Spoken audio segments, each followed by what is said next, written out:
We're in a change. Here come the Lightning. Sorelli! Stopped by Sorokin! People keep asking if I'm back, and I haven't really had an answer. But now, yeah, I'm thinking I'm back. What's the most special part about playing here at UBS Arena for you? Everything. 295 goals as an Islander. You see my distant fellow. I had to kill him. They dig away. They score. No, they didn't. Now they do. Hangs onto it. Tried the seam pass for Lee. Scores. Schaefer turns to the net. Score.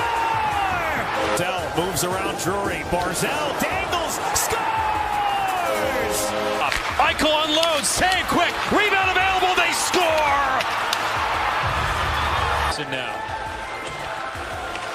Matthew Robertson taken off his feet. Put it back.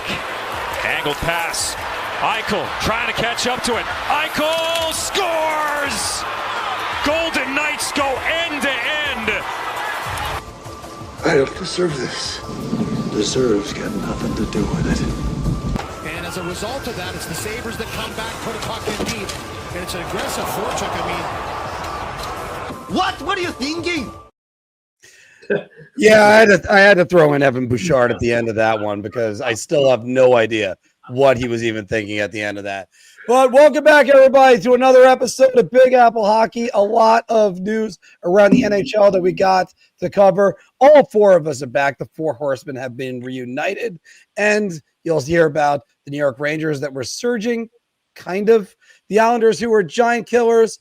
And we had 4 games that came down and got tied in the last 15 seconds. But let's get to everything around the NHL right now. I, of course, am Mark Williams, but nobody cares about me. Let's go right over to the host of the Final Buzzer, Mr. John Filkowski. That Apu clip was so appropriate for Bouchard because I look at that play and I'm like, that's the closest thing I've seen in Edmonton to Steve Smith in 1986. Oof. They put the puck in his own net and basically ended up costing them that series against Calgary, which would have I care about Mariota.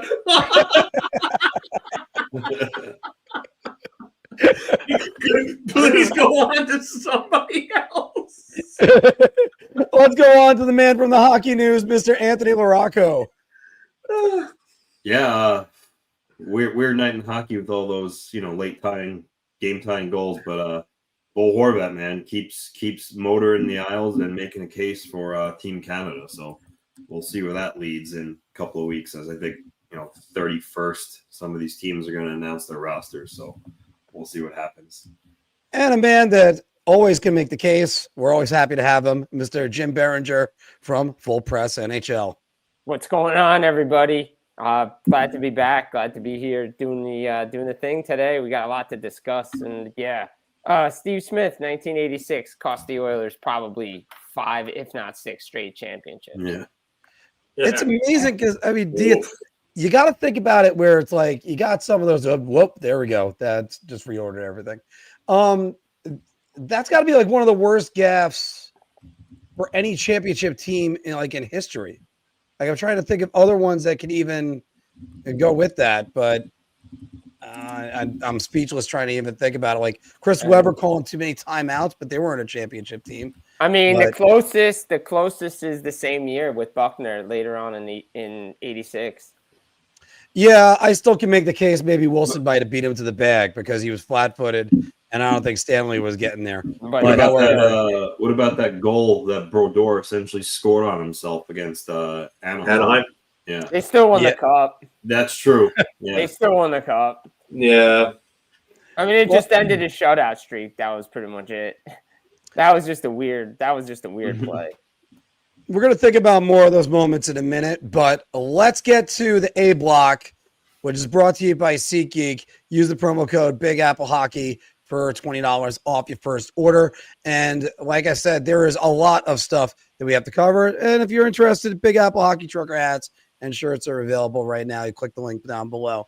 We're going to start with the New York Rangers, guys. Their last game, they blew a 3-2 lead to the Vegas Golden Knights in the final minute, lose 3-2 in overtime.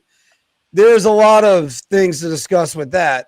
But you look at their last 8 games, They were showing a lot of promise. They're 5-1-2 in their last 8, and they scored 2 6-on-5 goals this week, and then had that 4-on-4. And we discussed in our group chat last night just the trouble with the NHL and interpreting their own rules right now. But Philk, let's get down to the Rangers, and I'm going to flash the road record and the home record. Obviously, road record's the best in the NHL. But are the Rangers showing that they're a playoff team? I don't really know. This is a team that's really inconsistent and shows signs of life. I mean, you have to like the efforts against teams like Dallas and Colorado and Vegas because they played up to their competition. They've played down against other teams, and they seem to play up against the good teams, and it doesn't make any sense. It really doesn't. And I don't understand how they're so bad at home but so great on the road. Like, what is it? Like, are they scared to play in front of the fans? Are they scared of being booed? Are they that mentally fragile to the point where they can't handle being, in front of a home crowd? It doesn't make sense to me. It really doesn't. So I don't understand it. It's really one of the weird anomalies that I've seen with any team in the NHL over the last few or so years. But I do say that I like the efforts against these good teams. I just wish that they could duplicate it, night after night. Like, this team's not good enough to win every game or anywhere close to it. It just, they don't have the talent. You're depending on essentially 4 players to, Pistolero's right about this. I mean, it's the perfect word for them. But you look at this team and they just don't have the depth. And I was having this conversation with someone on Twitter about depth, and that depth is subjective. I mean, it's not. Don't even get me going. I saw that too. Yikes, just yikes.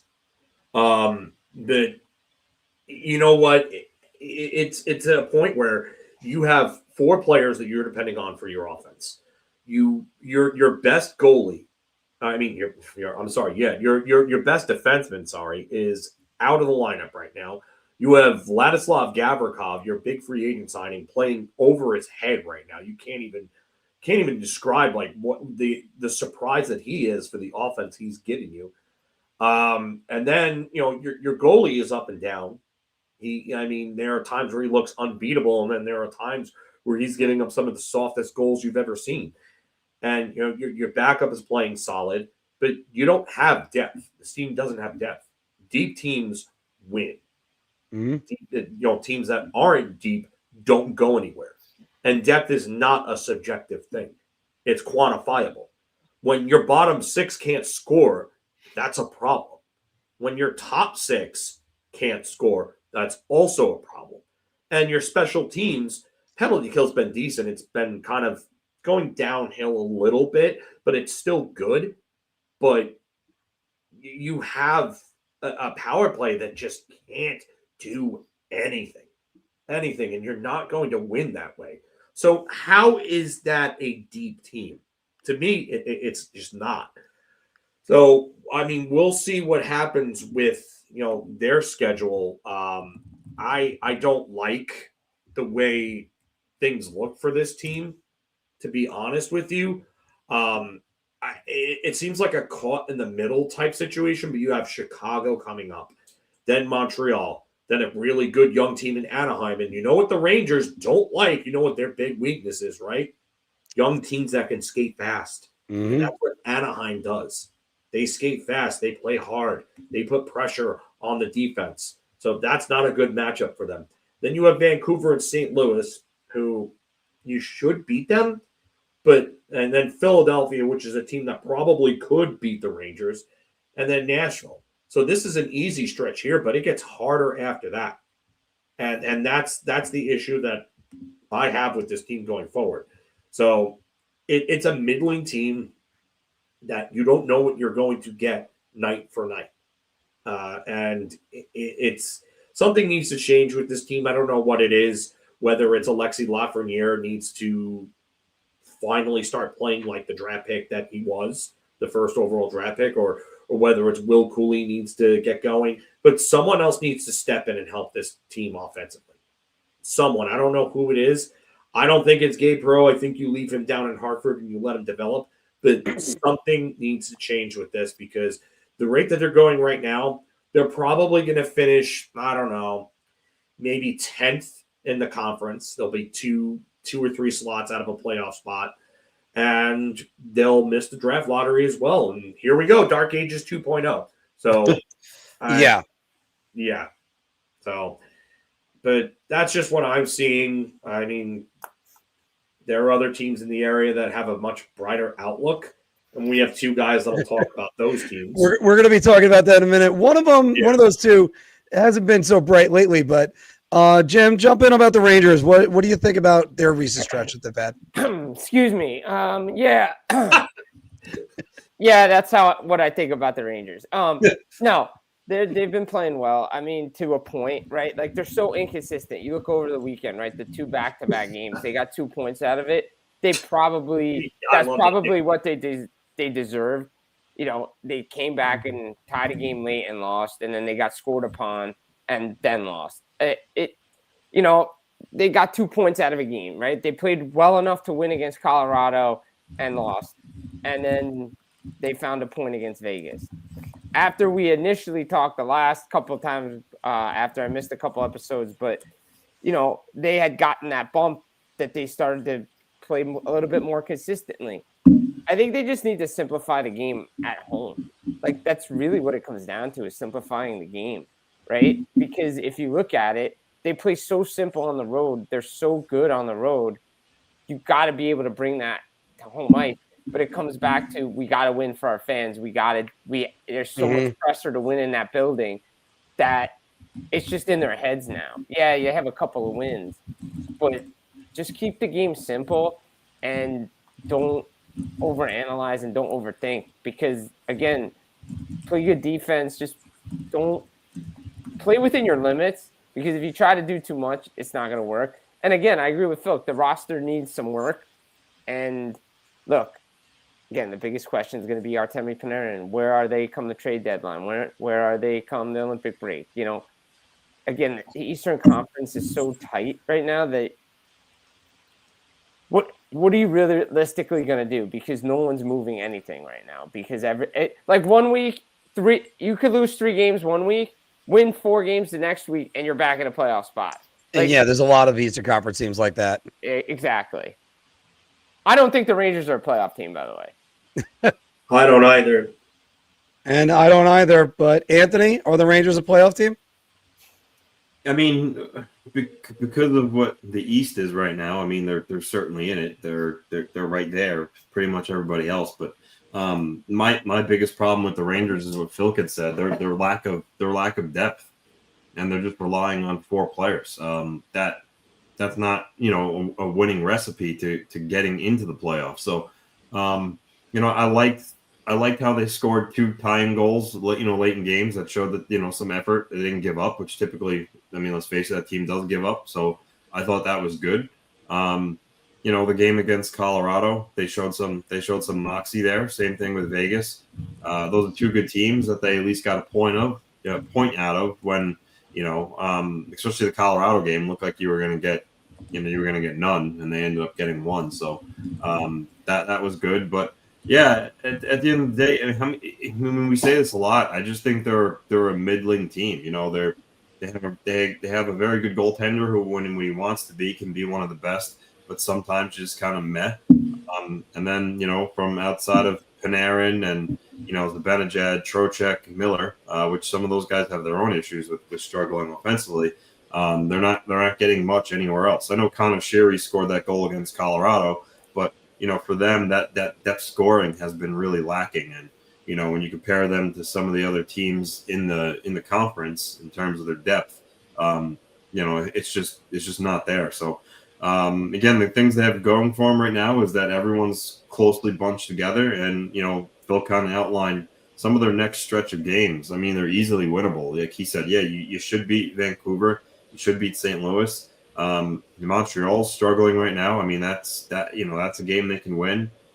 Philly. So all these games, they're not, they're kind of out of that sequence where they're playing Dallas, Colorado, Vegas. So they have an opportunity to pick up a lot of points. But the thing is, again, anybody can beat anybody on any given night. So if they don't show up, they're not gonna get the results. And for me, that's one of the biggest things with the Rangers is a lot of times they don't show up. But for now, are they a playoff team? I mean, I don't know. I mean, I tend to agree with Jim and Filk. I would say no. But again, just because everything is so closely bunched, I think it's too early for me to answer that. Years past, Thanksgiving, as we always talk about, is the benchmark, and this year that's certainly not the case, and it's probably not even going to be Christmas this year. I mean, Christmas is what 2 weeks away essentially. Yeah, I don't see anything changing in 2 weeks, frankly, with the way the standings are.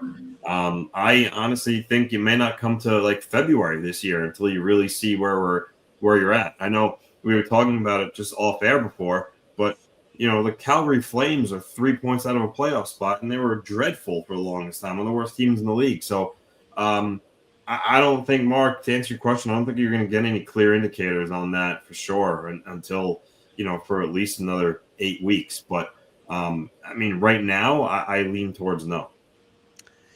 Yeah, I'm not buying into it yet either, because they're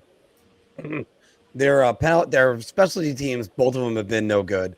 And that now that you don't have Adam Fox, the problem that you kind of have with the Rangers is they need this question to get answered, because the longer this goes on with Artemi Panarin hanging out there, you got to wonder if you got to move him or not.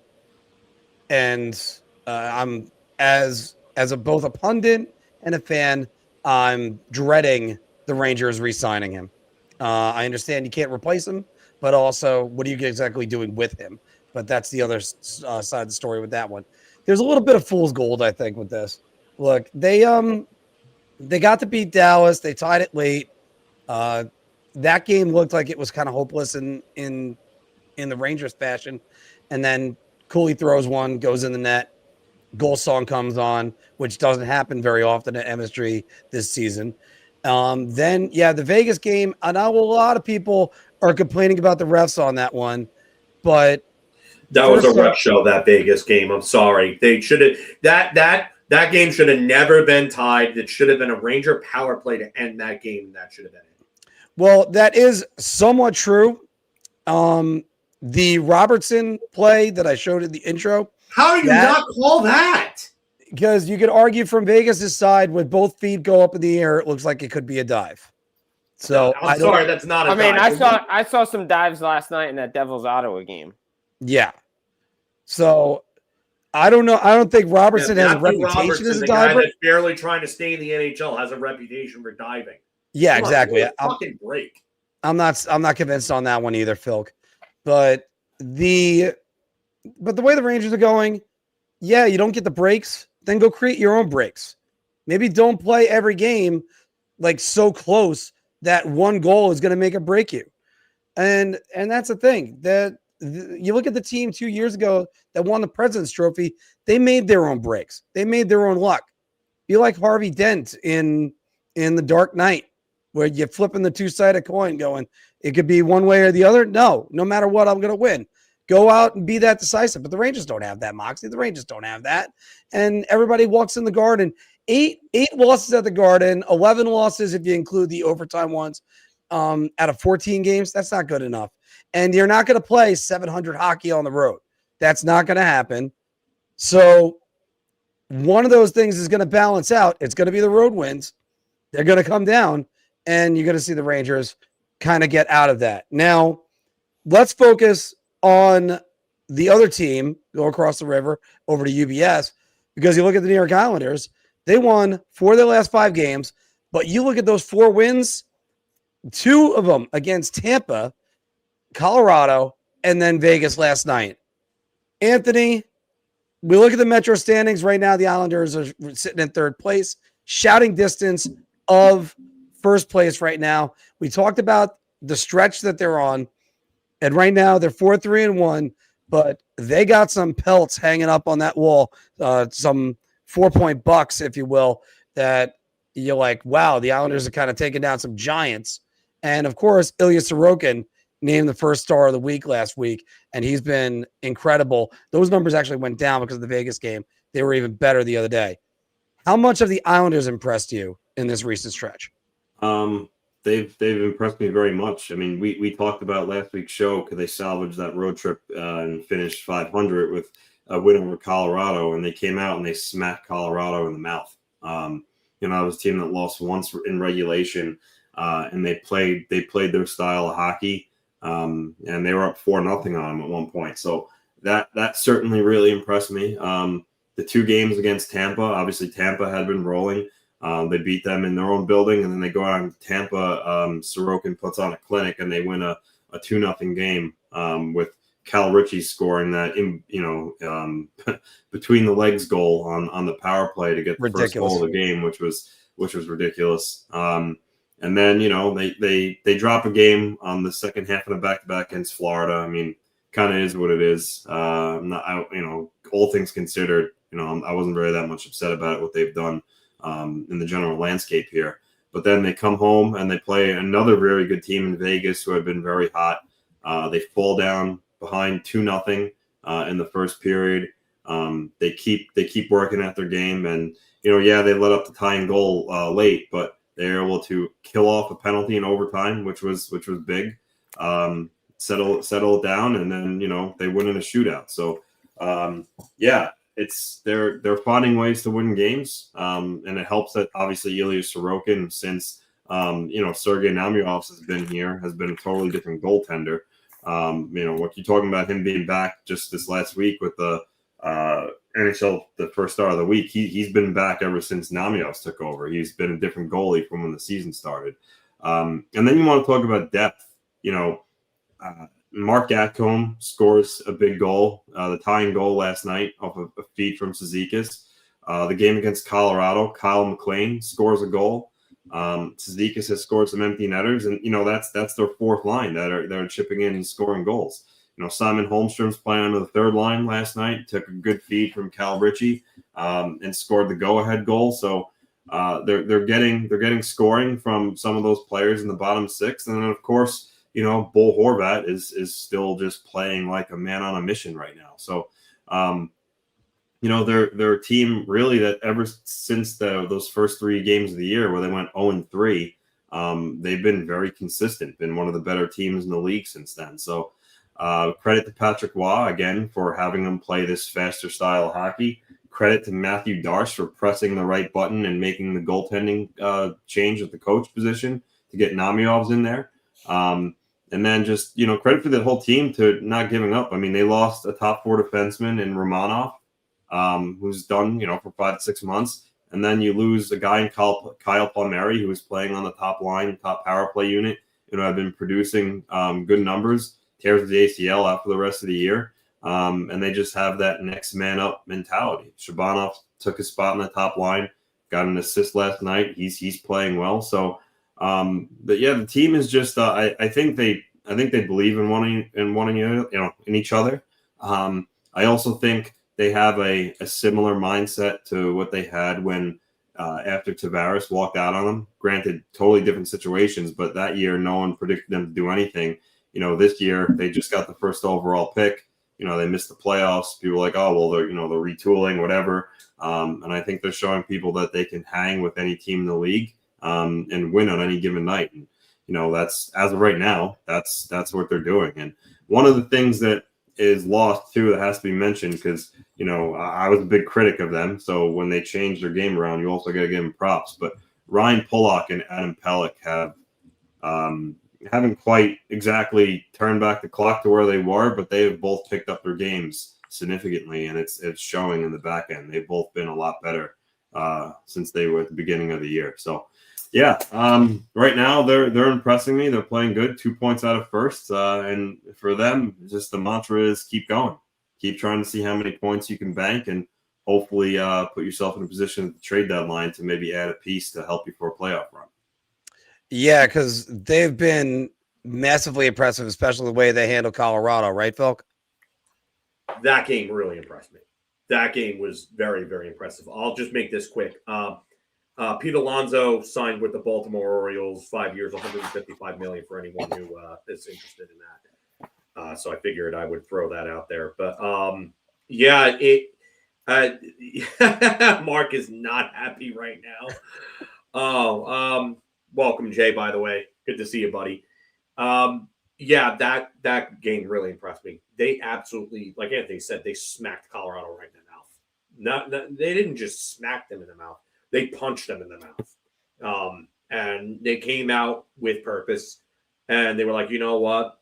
We love you, Brock Nelson, but we're going to crap all over your team. Yeah. That was basically what they did. They outworked that team left and right. And Anthony's right. It's impressive. You lose two key cogs, one in your top 6 and one in your top 4 on your defense, probably your best defensive defenseman at this point.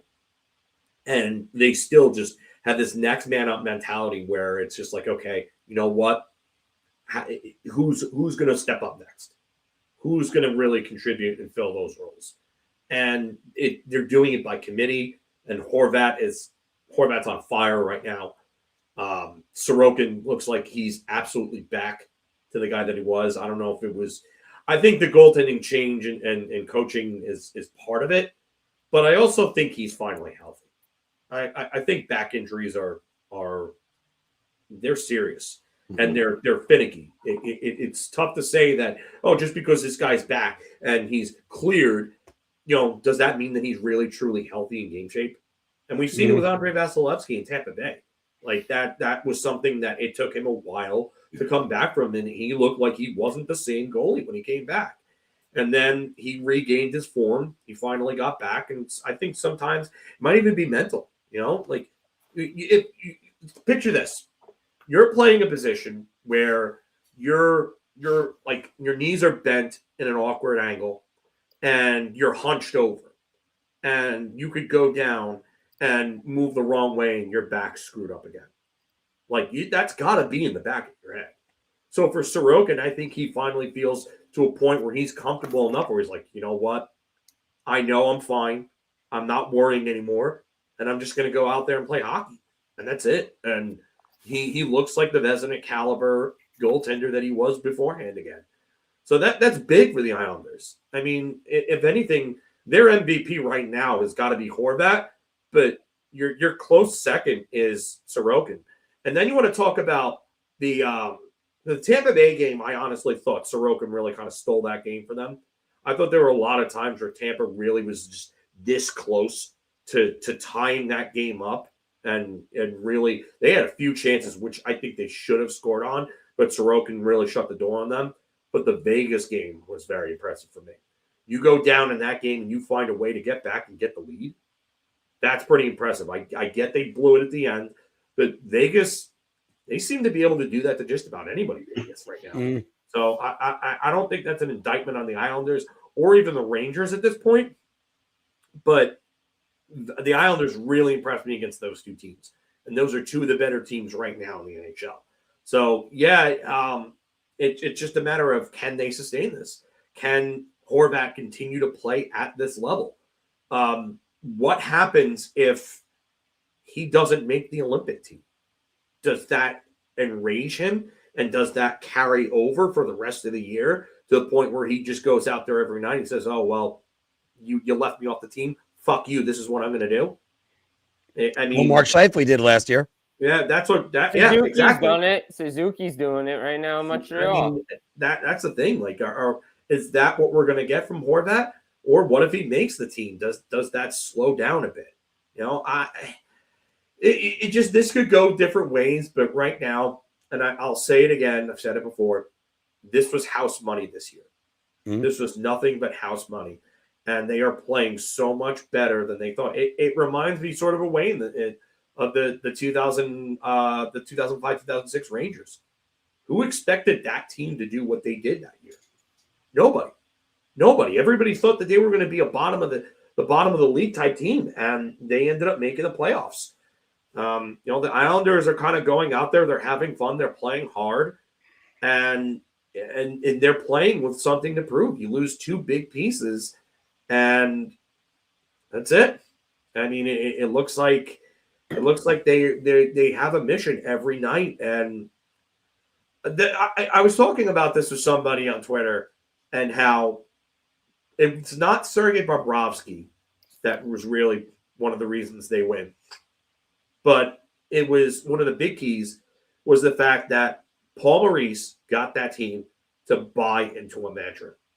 And it looks like Patrick Waugh and Matthew Darche have gotten this Islander team to buy into a similar mantra every night. Check your ego at the door, go out there, skate your ass off, and give them hell. And that's it. And if you do that, you're going to win more games than you lose, as long as the effort's there. So I think the Islanders have bought into that, and good for him, or good for them. Yeah, Jim, in the Islanders case, are they like how DiCaprio said it in Django? You had my interest, but now you have my attention? Yeah, I mean, look, I came into the season maybe one of the few. I know, Anthony, you cover the team and everything. I don't know what your expectations were for the Islanders coming into the season.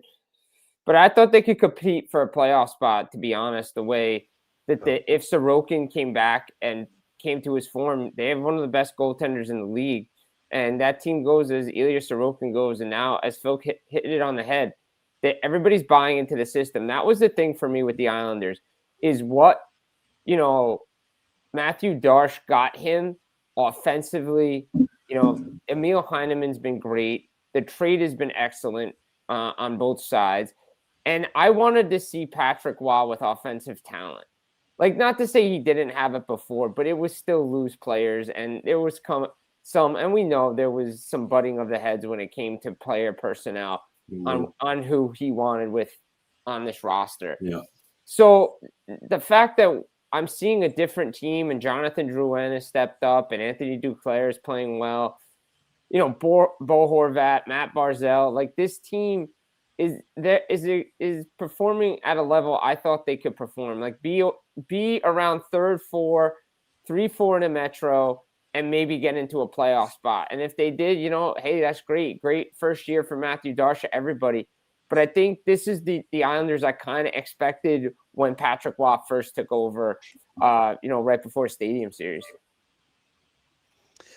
Yeah, and I think Waugh does a great job with getting them up for games. I think that's where he specializes, and that's where his pedigree really is. I'm not sure if it's in X's and O's.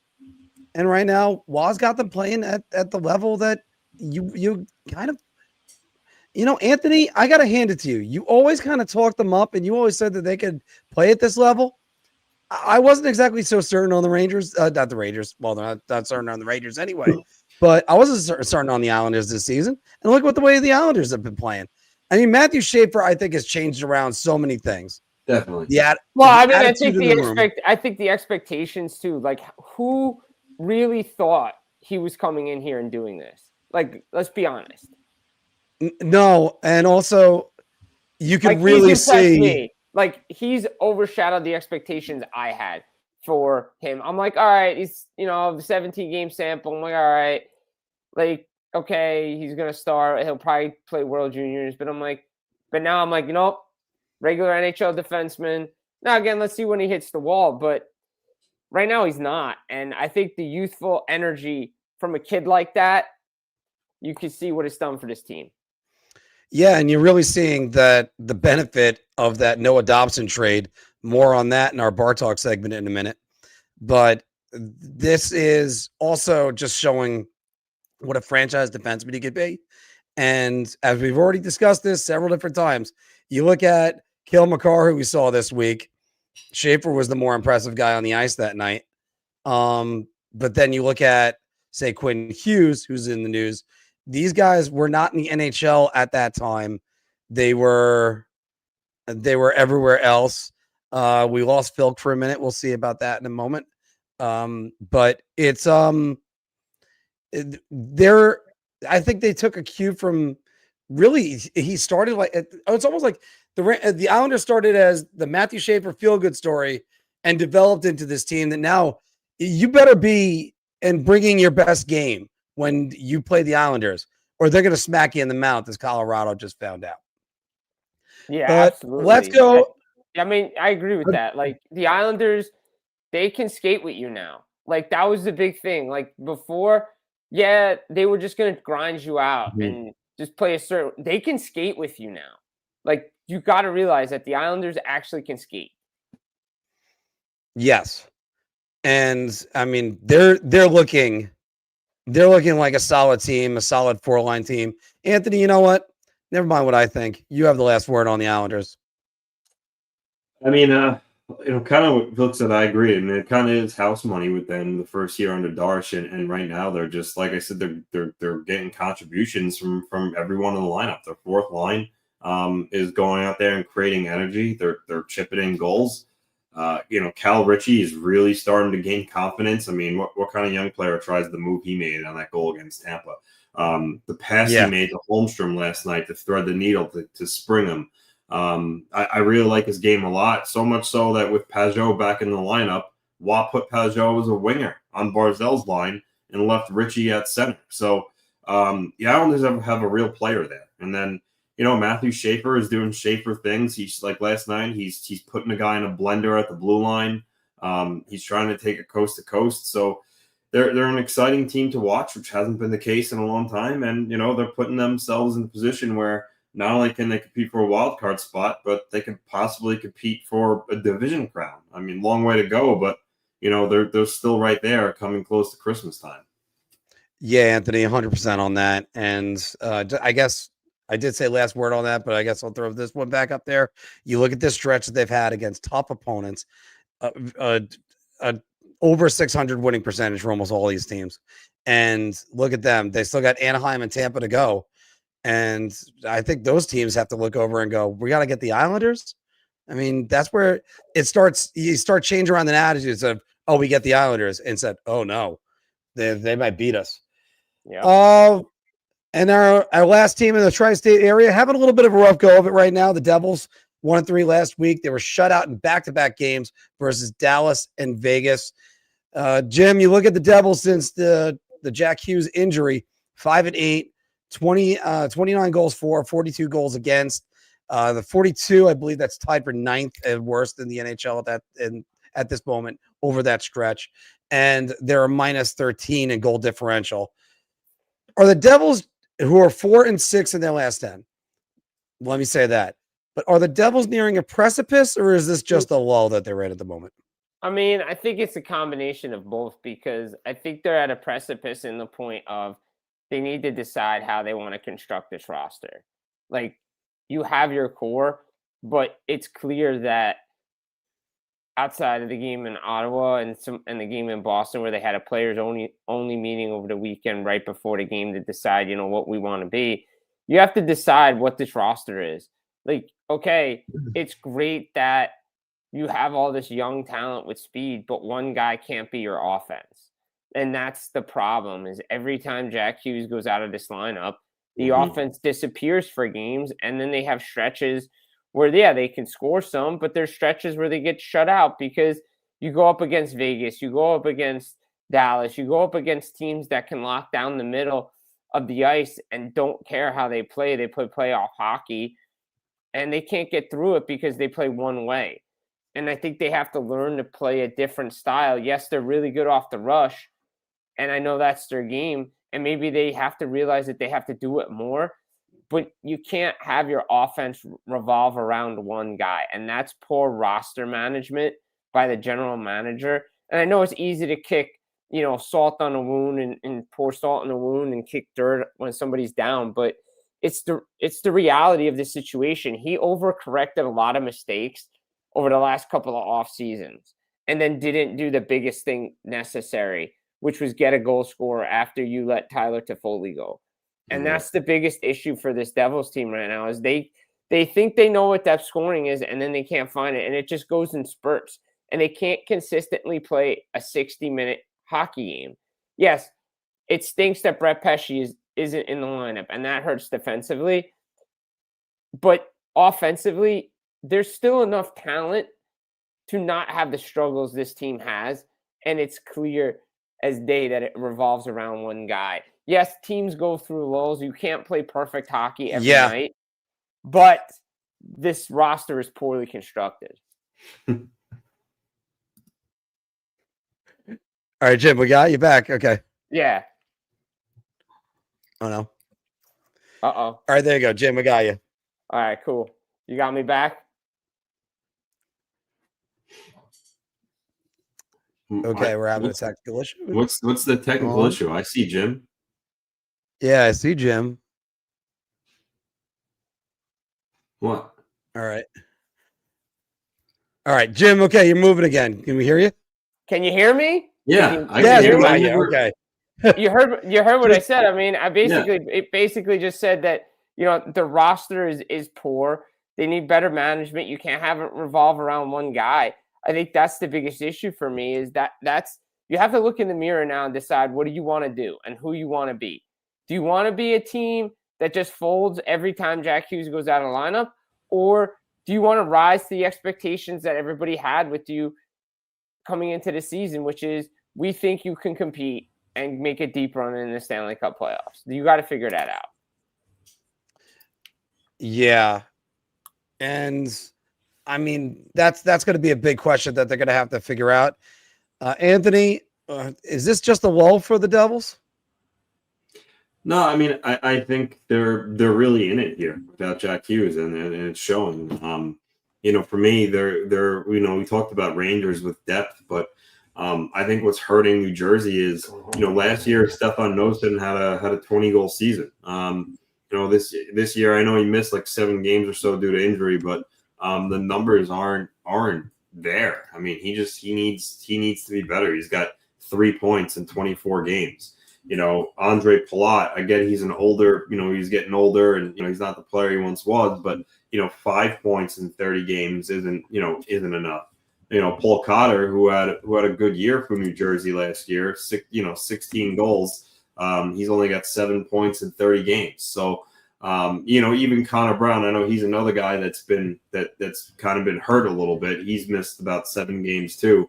You know, but 6 goals, you know, so I think some of, you know, with Jack Hughes out, the problem is they really need everybody to be pulling on the same rope in terms of, you know, to try to, you're never going to replace Jack Hughes, but you're going to need everybody to step up and help, you know, in terms of production. And I think some of those bottom 6 guys, the depth pieces aren't doing. You know, Jesper Bratt, Nico Hischier, very, very good players, but I mean, for me, they've set a bar where I think they should at least be, you know, a point per game or a little bit more. And, you know, Hischier and Bratt both have 26 points in 30 games. Well, that's very good.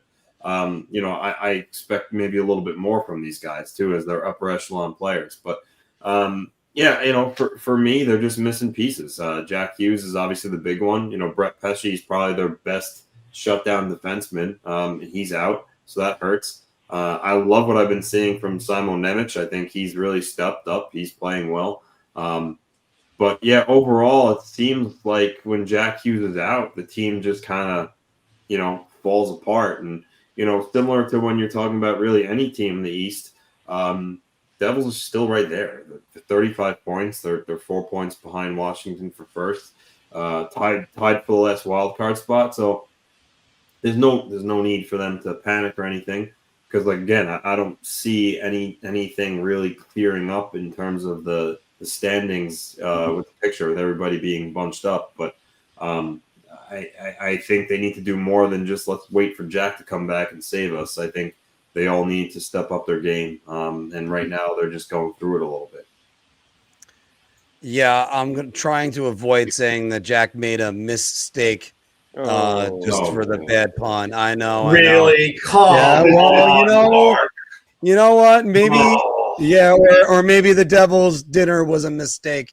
Anyway, but Phil, jump on in. Are the Devils on the precipice right here? Or is this just, you know, just once they get Jack back, they'll be safe? I think it's a combination of both. Jack Hughes is obviously the straw that stirs the drink in New Jersey, but you like what you see from Nemec and Gritsik.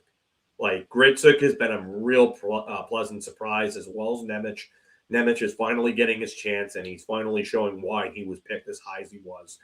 But there needs to be more from three guys that I look at. And I know Anthony talked about Bratt and Hischier. And yeah, they could give you a little more, but they are performing.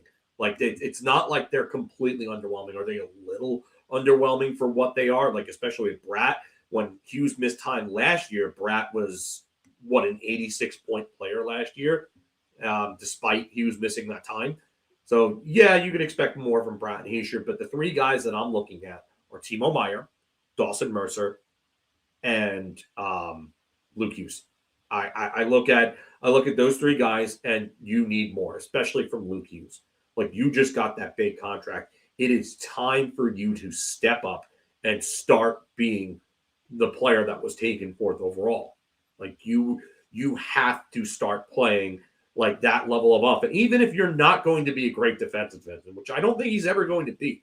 And you know what? That's fine. There are tons of those in the NHL. Guys that are puck movers that are not great in their own zone, but they're good enough to get by, and they really give you their value on offense. Brandon Montour is somebody I look at. Tony DeAngelo was that way a few years back when he was putting up 50 points with the Rangers. He was terrible defensively, but he was putting up points. I'm not saying Luke Hughes is as bad as Tony DeAngelo, but what I'm saying is that Luke Hughes can still give you offense. This should be a guy that should be a 50, 60-point guy. Dougie Hamilton's missed 4 games, but he has 8 points in those 26 games. That's not good enough. That's another guy that needs to be better. I mean, I know that he's probably – if things keep going this way, he's probably on his way out after this season. Devils might have to retain to make that work if that's the case. But I will say that those three guys that I talked about originally are guys that need to step up. Mercer's had a decent season, but you really need more from him. You need more from Timo Meier, who was a 30-goal, 70-point guy in San Jose. You need more from those types of players. Talk about Andre Palat. Andre Palat's a lost cause. I don't think you're getting anything. Look, I like the only way Andre Palat moves is if he goes back to Tampa Bay. Like that, I'm being honest. Like, yeah, you're gonna have to retain on that to make that happen because I don't see how he has much value at this point. No. Especially for a guy that's going 34, going on 35, and he's not producing and hasn't produced in Jersey. But I mean, they have the same problem the Rangers have: a lack of depth. They don't have and they have names. Nason, Anthony talked about Nason before. Stefan Nason had a great year last year. What is he doing this year? What happened? Like, is that one of those unsustainable shooting percentage situations where the guy was producing at a level that he was just never going to be? David Clarkson 2.0. Yeah. Well, I don't know about that. No, but I'm saying the 1 year Clarkson had all these goals, yes. and then he gets signed off that season, and he was never the same player. No, of course. I think he reverted back to what he was. Right. Yeah, and you know what? There was nothing wrong with what he was. It was just he got overpaid tremendously for that 1 year. Look, Phil, I'll say this. I think the biggest issue is, and I go back to quotes from Tom Fitzgerald, which I have, is, he always says, what is depth scoring? Well, you can't measure depth scoring. You either have it or you don't. And my issue is you sign guys that don't fit your system. Like, it's not fair for me to sit here and say, well, Evgeny Dadonov doesn't fit the system. He's barely played because he's been hurt. But do I think he was going to score 20 goals with New Jersey? No. I said in the offseason, I didn't like the signing because I didn't think this is not the Dallas Stars. Stefan Nason had a career season. I didn't expect 20 goals again. Like, I just didn't, even if he was healthy, because they don't know how to handle the roster. You hear it every time this team goes down. Sheldon Keefe talks about line combinations.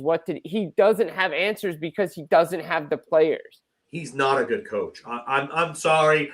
Everybody talked about him in Toronto and how he wasn't a great coach, and then he went to Jersey, and then some of the fans tried to hype him up as Toronto was a problem. No, Keefe is just not that good.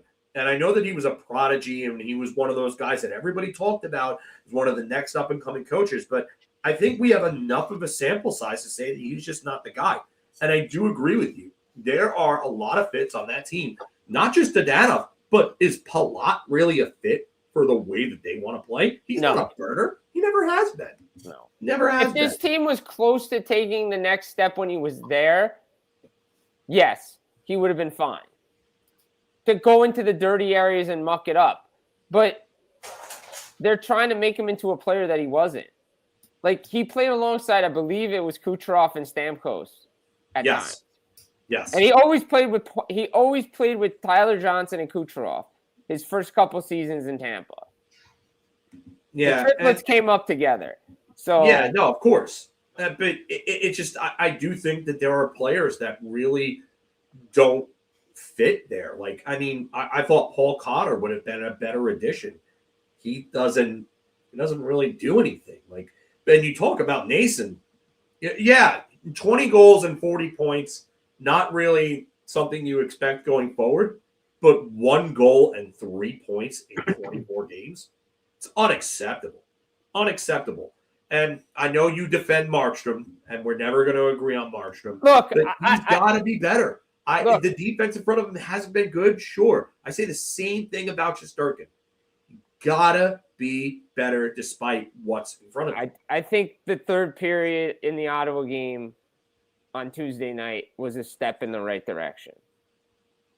The second half, after they tied it on the power play, the second half of that game, he won them the game.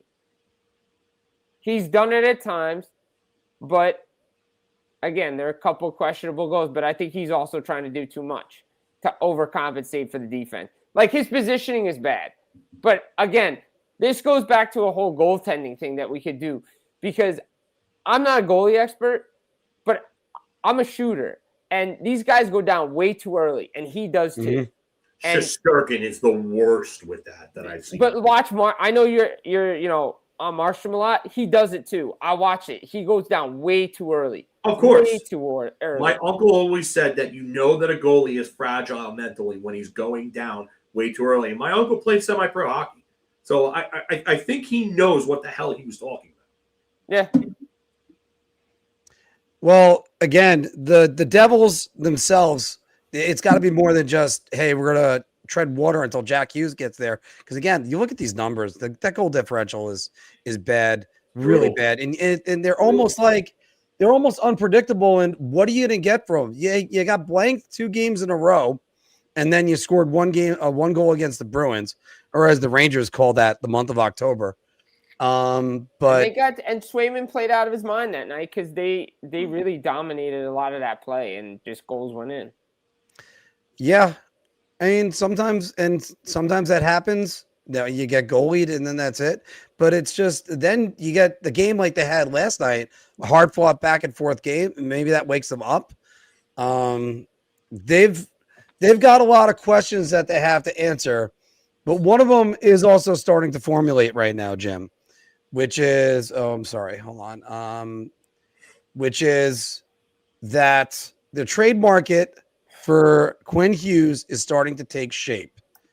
And now that that's happening, you've got your nose to the grindstone, Jim. And we're going to have the slew of rumors. Oh, Quinn Hughes is coming. We're going to have 3 Hugheses suiting up for New Jersey. But are the Devils really a front runner for him? No. They're not, because they don't have the pieces to make this deal work. Like, I've looked at this roster, and I've looked at what they have. They don't have what Vancouver wants, A. But B, Vancouver doesn't even know what Quinn Hughes wants to do.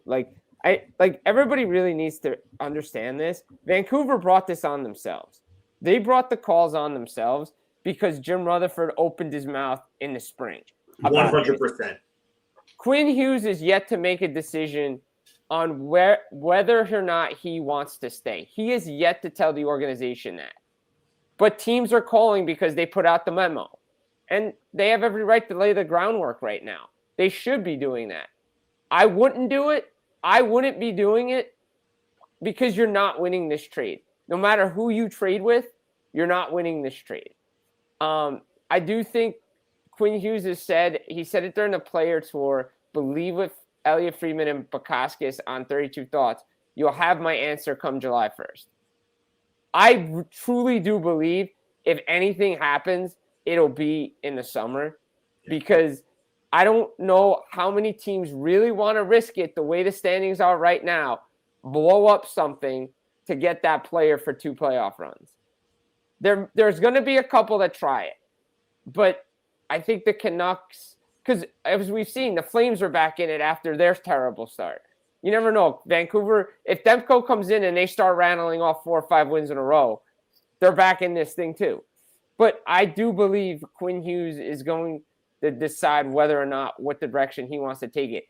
I don't think New Jersey's a front runner, because I don't think Vancouver views Dawson Mercer as a center, because he's not.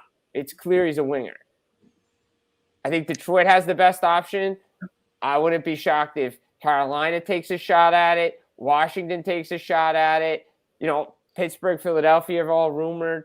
Maybe Anaheim, Chicago, somebody like that takes a shot at him, because you should. And I think they have more pieces to make this work, because the Devils have to clear cap space. And everybody forgets this part. You saw it last year, Phil, Mark, Anthony. We all saw this with the Rangers. The Devils have Andre Palat and Dougie Hamilton. Both guys have 10-team no-trade clauses. You want to bet who's on those 10-team no-trade clauses? Vancouver. You want to bet? If not all the Canadian teams. I bet you all the Canadian teams are. So that there's already a stumbling point right there. I would look out for Detroit. Yeah. I really do think Detroit is the play here. And they have the prospects that they can turn around. If Detroit wants, they could easily send Axel Sandin Pellikka in that deal. They can I've heard Edvinsson. I've heard Edvinsson's the name. Edvinsson too. They could. I don't think they want to send Edvinsson. No, I don't think they want to. But I think they would rather send 2 or 3 first-round picks, Sandin Pellikka and Nate Danielson to Vancouver, and maybe even something else on top of that. Probably Casper. Probably Marco Casper. Yeah, Marco Casper could be something that could get. I don't think they want to move Casper. No, I don't think so. But you know what? I think they could make that work. Detroit just seems like a fit for me. Dave Pagnotta from the Fourth Period, friend of the show, by the way, mentioned the Rangers as someone that he wouldn't be surprised at. I don't think they're going to be. I don't think they have the assets to do it. I don't.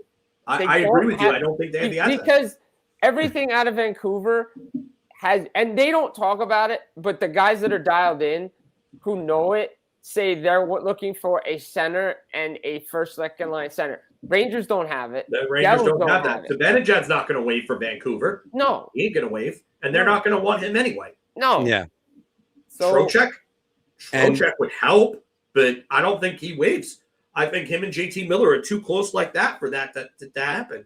The other thing, the reason why I think the Rangers were mentioned was because of the fact that one, Emily Kostengai was Alexei Lafreniere's agent. She's now the assistant general manager in Vancouver to Patrick Alvey. Not only that, but the Rangers also need left side depth. And they need a puck mover outside of Adam Fox. So I think that's why they were mentioned. But, I mean, could this be the basis of something? Noah Lava, Gabe Perreault, and a bunch of first-round picks? That would be a huge mistake for the New York Rangers. And again, I think Craig Button said this too. Why, for the Canucks to really do this, for any team, because he mentioned Jerome McGinley. He always used to get calls on Jerome McGinley when the Flames would struggle. He needs an offer that makes it say yes. Go back to the Joe Thornton trade. Boston didn't win it. No. But they played themselves into a corner. Yeah. Jacobs really screwed everything up with that. And that was something that came out of nowhere. No one thought Thornton was going to be moved. No. And again, make the Vancouver Canucks say yes. That's the deal. And they're not getting those offers. The time's running out on them. And it looks like he's not going to stay. So they may not get what they're looking like. I don't think I don't think Vancouver wins this deal either. No, I think they're both. This is a deal that both teams could end up losing. The problem is you're going on potential for the guys coming back. That's the issue. And you're never replacing Quinn Hughes. Anthony, gut feeling, where's Quinn Hughes going? I tend to think Detroit. I'm a big believer, and I mean this goes without saying, but I'm a big believer in Elliott Friedman. I think by far he's the best in the business, and he said watch out for them. He said that he knows they've had talks, meaningful talks. He said he thinks they could put together the best offer, and it's true. I think the Red Wings can put the best offer forward to the Canucks. Quinn Hughes, the Hughes boys are from Michigan, so I think he would like to go home. I think he'd like to play with his brothers, but I also think he would like to go home. And Detroit has the pieces. I mean, they can move Marco Kasper in the trade, who kind of had a breakout year last year. They can also include another left shot defenseman in Simon Edvinsson. They could include him. Phil mentioned Nate Danielson. He could be another piece they throw in. They just got a lot of a lot of prospects and good pieces that they could offer to the Canucks. So I think Edvinsson and Kasper is a good starting point for a deal. So I also think Stevie Y Yzerman I think he knows the fans in Detroit are getting a little tired with the Yzer plan. So they have to do something. And also too that they're competing right now. They're up there in the Atlantic. So I think he may want to drop his what on the table and say, here you go. Let's get this done. So my guess is that when Quinn Hughes gets traded, it probably is to the Red Wings, but we'll see. We'll see how it all shakes out. Well, because every GM has the vision of winning a trade, if you will, and we have a GM that may have definitively won a trade. We'll talk about that on the opposite side of the Bar Talk intro. But also, everybody, just a reminder, next week, we're going to do our Big Apple Hockey Naughty and Nice list for 2025. So let's go get into that and get to Big Apple Hockey's Bar Talk as we go around the NHL. Let's kick it into high pace. Grab your mates, it's time to unlock NHL Bar Talk. Layup, get the damn hoop. We go shot here. The easiest I've ever to answer. I'm actually going to go crazy. I'm going to buy everybody around. We're all in this game, let the good time shake. And I do intend to make myself better looking as the cartoon. I don't. They look way too dorky. But everybody, welcome back to Big Apple Hockey's Bar Talk, where we're gauging our confidence on NHL topics based on our choice to drink. So confident you're buying around. So I'll have a beer. Or, oh God, I need a shot. Make sure you're playing along down with us in the comments because we'd love to hear what you guys have to say. And of course, Bar Talk brought to you by Boss Krokers. Go on down to Wing Wednesday at Boss Krokers. You see me the rest of the week. Now tonight, that's a different story. $4 Yinglings and Miller Lights and 40-cent wings, $2 for tacos. Can't really get better than that. But let's get back to that trade I kind of alluded to a moment ago, guys, because back before the NHL draft, hours before the NHL draft, the New York Islanders traded Noah Dobson to the Montreal Canadiens for 2 first-round picks, and also they got back Emil Heineman in that trade. So, Anthony, we're only just like under 40 games into this trade, but the New York Islanders have already won the Noah Dobson trade. I mean, I think to really answer this, you're gonna have to wait to see what Victor Eklund and Keyshawn Aitchison turn out to be. But those two guys are considered two pretty damn good prospects. So, I mean, nothing's ever a given. I mean, look, Gavin McKenna dropped the 4th, but that's another story. But if Eklund and Aitchison, let's say, reach their ceilings, and Emil Heineman, he's on pace for like 42 points, around 25 goals. If that all falls into place, I mean, I would say yes, because Dobson, yes, he's a good offensive defenseman, but getting a good solid 45-point forward and two guys who are really have the potential to be top players in their position, like Eklund, the top 6 forward, Aitchison, the top 4 defenseman. That's pretty good. I know where this came from because I sent you the video of Dobson's whatever play that was last night in Montreal. But I know a lot of, I mean, me personally, I don't care. I wish Dobson all the best in Montreal, but there are a lot of Islander fans on X that are always like posting videos of Dobson this year and his gaffes. And honestly, there have been quite a few of them, which was what the story was of Noah Dobson. He was a good offensive defenseman, but sometimes make brain-headed decisions in his own end and too many giveaways and misplays. And, that seems to be happening a lot in Montreal this year. So, but for me, it's, I think this is a beer. Again, you're going to have to wait to see what Eklund and Aitchison turn out to be. But with that said, though, if you're an Islander fan, you're extremely happy with Emil Heineman. And you're also probably very happy you didn't pay a guy, Noah Dobson, and what, $9.5, $10 million to be what he is defensively. I think they did dodge a bullet there. Yeah. By the way, Anthony, my mistake. I threw up a round because I thought you actually said yes, and then I went to that right there. But actually, this was inspired more from the Canadiens' Instagram. You see the people that are making the comments about that. Phil, jump on in. Did the Islanders already win this trade? I like the way it looks for the Islanders right now, but I am not ready to crown them the victor. And I still think Noah Dobson can be like a 50 or so point defenseman. I don't think he's ever going to be that 70-point guy again. And the reason for that being is that he'll never be power play quarterback number 1. Mm-hmm. Sorry, he's just not getting it over Hudson. And that was my big concern when they made that deal is why would you go and trade for a guy like that a $9.5 million defenseman to have him be on your second pairing and then not on power play 1? It's a gross mismanagement of assets. I didn't understand the move from Montreal's perspective.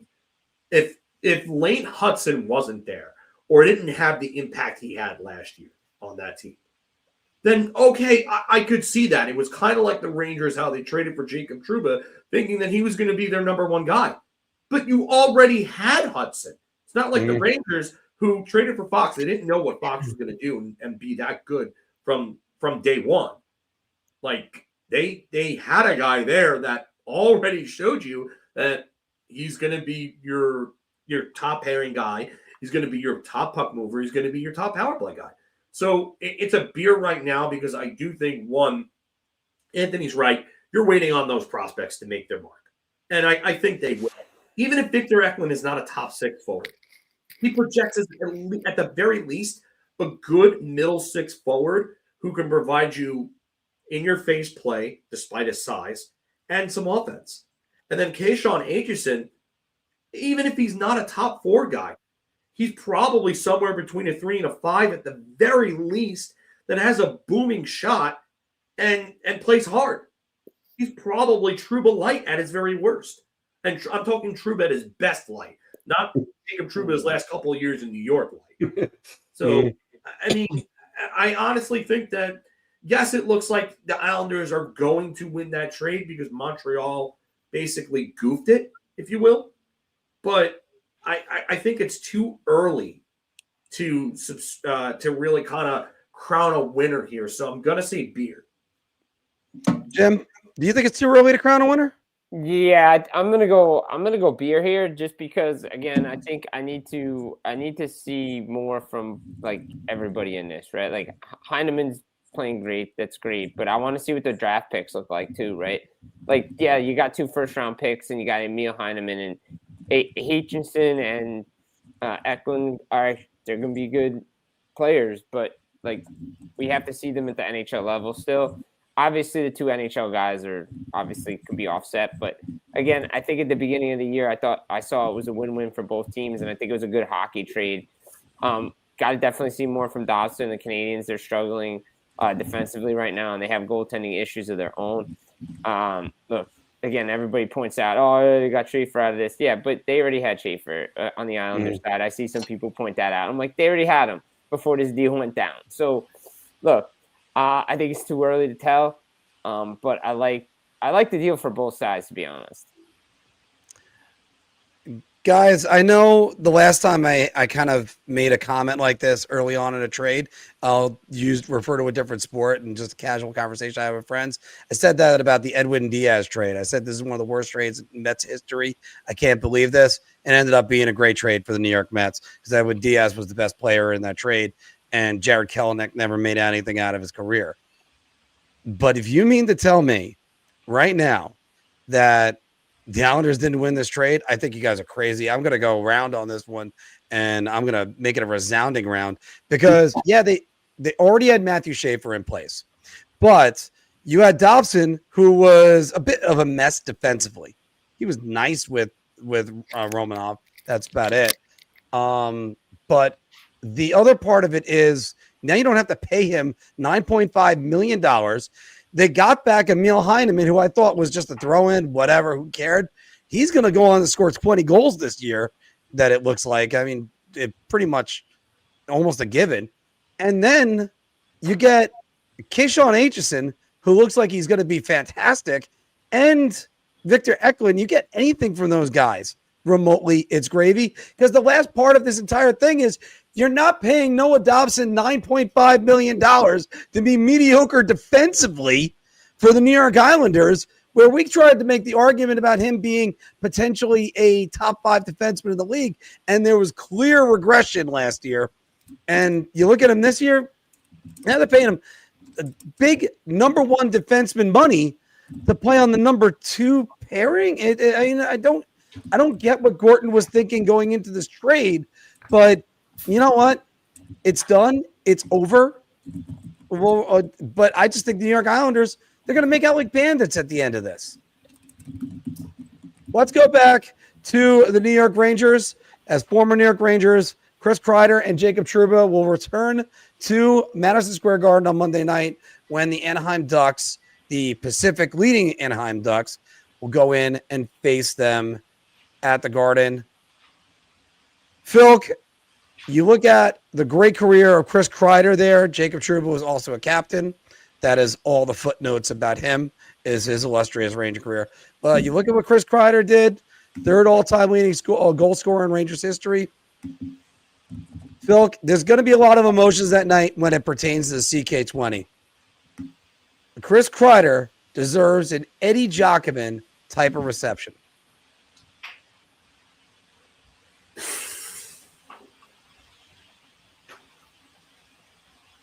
Between a beer and a shot, I mean, I'm not buying around on this. I can tell you that right now.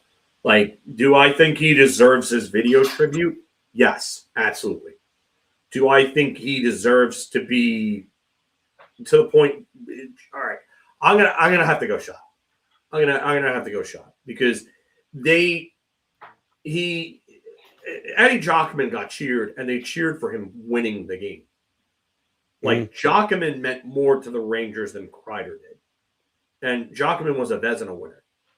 And Giacomin almost won them a Stanley Cup. Like, I mean, I honestly, no, it just, I can't with this. I can't. I get that there are some people that will feel a way, and you have every right to feel the way that you want to feel. But if he scores a goal, is he going to get some cheers? Yeah. Yeah. But I don't think you should be rooting for the other team to win almost the way that the fans did in the that night at MSG when Eddie returned with Detroit. Like, that's a different story. It's his number is retired for a reason. And Chris Kreider had a nice career as a Ranger. He was somebody that I followed from the minute that they drafted him. I think that it's tough to say, like, because that's a very, very hollow ground for me. Like, to get that type of reception, you have to really mean something more than anyone ever to a franchise. And to that very point, I don't think anyone meant more to the Rangers than Eddie Giacomin did at that time. I don't. Who are you going to put up there at that point? Harry Howell, the Cooks, maybe Gilbert. Yeah, but Gilbert, I mean, he was still young in his career at that point. I mean, he was years away from retirement. Giacomin's career had come and basically gone by that point. So I don't think you give Chris Kreider that reception. I think you give him his video tribute. You give him his standing ovation. If he scores a goal, then he'll probably get cheered. But you would have to, for him to get that, you're telling me that what he did was as important to the franchise as Mark Messier, as Brian Leach, as Mike Richter, as Harry Howell, as Andy Bathgate. Like I'm so Adam Graves. Like I'm not seeing that. I'm just not. And that's why I don't think he's going to get his number retired. Do I think that he deserves to come back, and every time that he comes back, he gets a rousing ovation to the point where the Garden starts shaking from the fans? Yes, absolutely think he deserves that. But I don't think he deserves what Eddie Giacomin got. And Eddie Giacomin was on another level when it came to love from Ranger fans. Yeah, and by the way, just before I send it over to Jim, if people don't know the story, Eddie Giacomin was cheered after being claimed on waivers by the Detroit Red Wings throughout the game. He had tears in his eyes, and there was a great tribute from the Rangers fans, and they even booed Walter Tkachuk and the Rangers scoring when they had that. And Mark Messier had a similar treatment that he got in Vancouver. Jim, back over to you. Chris Kreider is worthy of this treatment. That's a shot for me. No, I don't think so. Eddie Giacomin, the stories I heard about him, like Filk was saying, like he was beloved by him. And Mark, you just mentioned the story. Like everybody talked about it. He was claimed on waivers that day by Detroit, and Detroit played in the Garden that night. Like, I mean, the fact that he's like one of a handful of visiting players to return to their former team and get cheered. Like the visiting player gets more cheers than the home team. Like, I can think of a couple. Giacomin, Guy Lafleur back at the old Forum, and there's a couple of other guys. I think Ray Bork's another guy. Like, there's not many. And when you're on that level, that's what you mean to a franchise. Chris Kreider had great years as the New York Ranger. If he finished his career at the Rangers, maybe we're talking. But how many retired numbers do we need up there? I think there's other guys that are ahead of him in the pecking order. When it comes to that, great player for the Rangers. Don't get me wrong, great draft pick, but he's not on Giacomin's level. I am probably the biggest Chris Kreider fan you could find around these parts or anything. And as somebody that's covered his best years, no, the answer is still no. It's not that. They literally ripped the sweater off of Eddie Giacomin. And as much as I appreciate what Chris Kreider did, if he scores, there'll be maybe a standing ovation for him. Maybe they might even sing the goal song in the audience. I don't think they're going to play it for him officially, but because I think it's going to be maybe closer to borrow again from New York Mets, Mike Piazza when he returned with the Padres. Where they're going, first they cheer, they're like, yeah, all right. And then he hits a home run off Pedro Martinez's second at bat, going, oh, okay, yeah, everybody's happy. And then he hits a home run off of Pedro in his third at bat, and then it's and also let's not mistake Chris Kreider. I love Chris Kreider. This is a special treatment that is reserved for Giacomin, who again, I think this is the greatest show of affection from any fan base, in any sport that I've ever seen. And then you gave it to Mark Messier back when a video tribute wasn't handed out to every single player, or even when Messier scored on Richter in that game with the Canucks, and it was a shorthanded goal, and the place cheered for him in a game the Rangers would eventually lose. But it's one of those things, reserve it for the players that really have done something for this franchise. Not saying Chris Kreider didn't, but Eddie Giacomin meant everything to the Rangers, and Mark Messier delivered the Stanley Cup and was the best captain in their history at that time. and probably still is. So no, I wouldn't give it for Kreider, with all due respect. Really quick, Filk, what are your thoughts on Jacob Trouba coming back to the Garden? Who cares? Literally, who cares? Probably the worst captain I've seen in my time as a Ranger fan.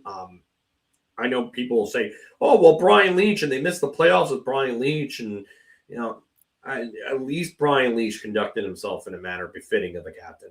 I mean, he wasn't really a captain material. He was more of an A, and he led by example on the ice. But Jacob Trouba is probably the worst I've seen. I mean, and everything that Trouba did to kind of derail, in the summer of 2024 and derail what they wanted to do with their offseason, Trouba is a big part of blame. You could talk about Drury and his approach and how but Trouba coming, basically nixing the whole Detroit thing, and then coming back and sulking and playing like absolute garbage on purpose, and basically that whole meeting at Panarin's place. Jacob Trouba is the worst I've ever seen. I don't care. Please do whatever the hell you do and go find yourself a place somewhere in oblivion, because I really don't care about you. Yeah, I'm going to just finish off that by saying that Jacob Trouba is equivalent to Stefan Quintal, in my opinion, who I believe is just the most detestable New York Ranger ever, especially the way he cried his way out of town. But and just one final point on this. I'm tired of video tributes. I'm just going to put that out of the way. I'm just going to put that out there. Jim, yeah, he's right. Dave Harold Baines did at this point. I mean, you really kind of lowered the bar. It's like when the WWE Hall of Fame put The Godfather in it.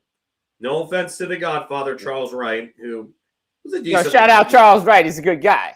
Good guy, very good guy too. I like him. But if you put him in your Hall of Fame, you've lowered the bar significantly.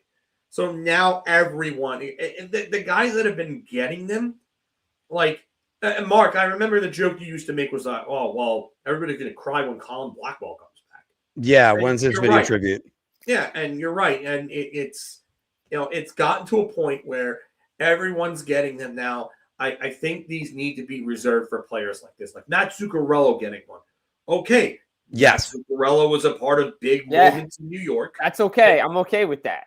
Yeah, and he was a very good player, and he was a guy that was beloved in the community. But we need to, I mean, Ryan Strome getting a video tribute. I mean, come on, really? There's a lot of players. I think you guys hit the nail on the head and talked about this. It's got to be players that really did something for your franchise, and Chris Kreider did that. Chris Kreider was an impact player for the New York Rangers. I could go from his first NHL goal, which was a game winner in the playoffs, to his last one with the Rangers, which was not a game winner, but it was still an eventful night. Now, just one last thing, again, going into that about the video tributes, they've gotten just way out of hand. Make sure you reserve it for the people that mean something, because the Jacob Trouba video tribute, are you going to show basically him getting replaced by Tony DeAngelo on the first power play 1 month into his Ranger career, and then eventually Adam Fox as well, or maybe him throwing elbows at people or making that meaningless hit on Timo Meier in the playoffs, the one that everybody's like, wow, what a great hit. Yeah, they were down 3-0 in Game 7. What a hit in the third period. Why not throw that hit in Game 4 when your team was lifeless? No, we're going to talk about the helmet throw. What a captain he was. Oh, my goodness. All right. Yeah, all right. I had enough of that one. All right, guys, let's go to one guy from around these parts, Brandon Bussi, who's actually been doing pretty well. 9-1 with the Carolina Hurricanes, a .909 save percentage, and a 2.09 goals against average in the games that he's played. And we always talk about Carolina They're looking for a goalie. They need a goalie. Jim, Brendan Bussi is the goalie Carolina's been looking for. I mean, get it out. I mean, just bring the hoop out. Like, this kid's been I look, I've watched this kid develop in Boston, so I watched him in Providence because I remember when he was drafted by the Bruins organization, and I've talked to a lot of people up there. Yeah, this is the goaltender they've been looking for, right? Everybody thought it was Tkachuk. Everybody thought it was, Anderson, but Anderson never could stay healthy. You have a three-headed monster here, and Bussi has just been playing great. He's played great any place he's been. Even his short time in the Bruins when he had a couple of games that they called him up for at the NHL, he was really good. Like, he's won 7 straight games. Yeah, he hasn't played 7 straight, but he's won 7 straight games in the games he's been in. And the team plays better in front of him right now. And he's just making a big quality saves, and he's doing exactly what he's supposed to be doing as a goaltender. Just coming up with timely saves, but this is who he was in Boston. It was a shame that they brought in Korpisalo because I think this was the backup to Swayman when they moved out guys. And they had to put him on waivers, and Carolina picked him up, and they have a 3-headed monster that they're going to have to figure out what to do with. Yeah, Phil, do you think the Long Island boy is going to get it done for Carolina? This is way too early to tell. Like, what are we doing here? Like, I get if you've watched this guy, but even still, he's played 10 career games. What are we even doing here? And yeah, you could talk about, he's a top goalie in the NHL for a while. He's not proving shit at the NHL level. Come on. I'm not going to sit there and say shot because I don't know. I don't know this guy, but right now, way too early. Beer. I mean, listen, the results look good, but Carolina and the system and the way that they play and the depth that they have a way of making goalies, Freddie Anderson looking at you, Pyotr Tkachuk looking at you, look better than they actually are. And I'm rooting for this kid because he's from Long Island. I'm always going to root for the Long Island guys. But too early. Way too early. What are we even doing here? Come on. I mean, listen, you have a guy that's putting up good numbers. Great. He's playing within a great system that works in the regular season. You're going to see come playoff time how this works. And there's no guarantee that he's not a Jim Carrey. There's no guarantee. Not that I'm wishing for that. Even though he's on a rival team, not that I'm wishing for that or anything like that, but there is a possibility. We do not have enough of a sample size to sit there and say that this guy is legitimate. It's just not. It's 10 games. All right, you know what? I'm going to give you a better comparison to look at for it. And you guys both remember when this guy was hot. Andrew Hammond. I knew you were going to bring up the hamburger. I think, but Bussi's not on that hamburger level. No, he's not. Hammond had a better run. He looked better. He was better in net. He was playing on a worse team. Andrew Hammond fell off, and he had a short run. So you know what? I'm not going to sit here and crown this guy. I'm not going to say shot just because I want to see him do well. I want to see him do well. I'd love to see him leave Carolina and have a great career because he's a Long Island boy. I will always root for the Long Island boys unless they're dickheads. That's the only way that I won't root for them. But please, for the love of God, can we not stop trying to judge players and trades when they're in the infancy stages? I get that. No sense. I get that, and that's why I think you're right. That's why it's definitely a beer. You have to go with that. I would say, logically speaking, this could be the trade or the guy that they're looking for. We need to see a bigger sample size. Need to see whether or not he can handle a heavier workload, because then that heavy workload could become a playoff workload, and that's a different story on that one. But I do think he is that guy. Just again, I've seen him play, so more than that's most. Fine, but you still have to prove yourself at this level. there are so many people that we thought were that guy. You want to go down a bunch of names in history? We can do this. Here, Nail Yakupov. Everybody thought I never liked Alexander Dake. Everybody Everybody thought that was the guy. Who knew that he didn't have to drive to be an NHLer? No one knew that. No one knew that he was fighting mental issues throughout his entire NHL career. I mean, again, I'm not saying that Bussi is going to be anything like that. And if he turns into even a decent backup, it's a win because he's an undrafted player that worked his ass off to go from here to here. So good for him.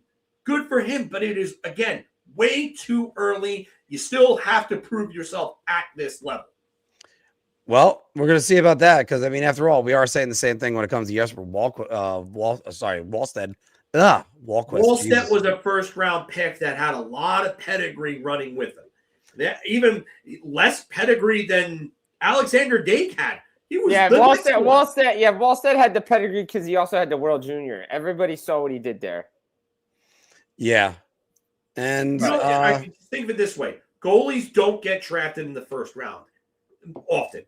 I think there's been like 45 or 46. I did this research recently, but there's been about like 45 or 46 of them drafted over the last 30 drafts in the first round. And there have been years where multiple years where none have been drafted in the first round. So if you get drafted in the first round as a goalie, there's good reason for that.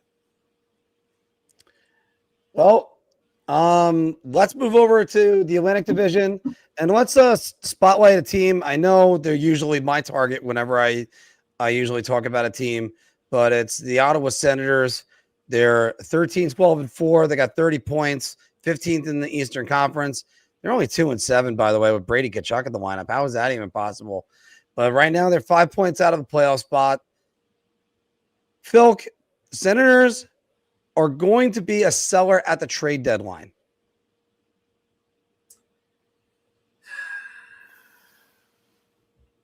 I'm going to say beer, just because I'm not liking the way things are looking right now with this team, but they are missing some players. They were without Thomas Chabot. They're missing other key players. Shane Pinto left the Rangers game with an injury in I think it was in the first period. Was it that he left that game? Yeah. But I mean, they're looking down right now. I mean, their first line right now is Nick Cousins, Tim Stützle, and Fabian Zetterlund. Oof. Brady Tkachuk is playing with Dylan Cousins and Drake Batherson. That might be one of the best second lines in hockey. Lars Eller is a day-to-day thing. Artem Zub is playing on their top pairing with Jake Sanderson. The rest of their defense is Tyler Kleven, Jordan Spence, Nicholas Manapalo, and Nick Jensen. Like, that's not looking good. They need to get healthy. I don't know how long their guys are going to be out for, but if they don't get healthy, then they're looking like they're going to be a seller because I don't know how you compete for a spot with that roster. And Linus Ullmark, he has not been anywhere close to the goalie that he was when he won his Vezina the year after Shesterkin, putting up numbers similar to what Shesterkin put up in that 21-22 season. So I'm going to say beer right now, but it's not looking good for that team, especially with a 2-7 record with Brady Tkachuk coming back. You figured that would be a spark that would at least keep them as like a 500 team sense, but 2-7 in 9 games since his return, woof. Yeah, I mean, you really 2-7 with him this season. I think they were only they haven't really fared well since his return either. But Jim, do you think they're going to be sellers? I'm going to go beer here because here's the thing. I think they have expectations to get to the playoffs, and I think I have to see who they are by Olympic break to really get a judgment on this. Here's the thing about the Brady Tkachuk, right? You see this with teams all the time. When their best player goes down, you try harder. and you win games because your captain's out, your top player's out, and then when the player comes back, it's like, all right, he's back. We don't have to do the same things that we were doing. Well, you still have to do those same things. Just because your captain's back or one of your best players is back doesn't mean you have to stop working hard. It's not going to come easier. In fact, you should be working harder. And I see that a lot with a lot of these teams, especially Ottawa. New Jersey went through it for years. You saw that when Brodeur would go down or some of their players go down, they play differently, and they play again, that's what New Jersey has to do right now. I don't think the center is going to be a seller here because I think like a theme for running through is kind of early because a winning streak, they go on a winning streak, they're back in a playoff mix, right? And I think Steve Staios wants to add. I think they're trying to add some depth defensemen. I think they want to add some forward group to their forward group too. If they really fall off the rails, then yeah, they're going to sell. But again, I want to see come the break. Yeah, I think, Jim, I think that's a great point that you bring up, but it's also the Senators are building. I'm going to go shot on this. I think even if they're out of it, they're not selling off pieces. They're not. I don't really know who they're selling off. Maybe, I mean, you're not going to see a goalie trade mid-season, so I don't think it's going to be Linus Allmark either. No, so they just got him. Yeah. So, I mean, I don't know exactly what the next move is then for them. There were guys trying to that were saying it, just throwing them into trade rumors about acquiring players, not so much really like selling pieces off. I mean, you think about a few years ago with the day the Rangers got Patrick Kane. I think Jacob Chikrin went to Ottawa. So I think they're going to be trying to build. I don't think they're trying to sell anybody off right now. So I'm going to go with no on that one. But let's look at another team that's doing pretty well right now, the Chicago Blackhawks. 1 point out of the playoff spot in the West.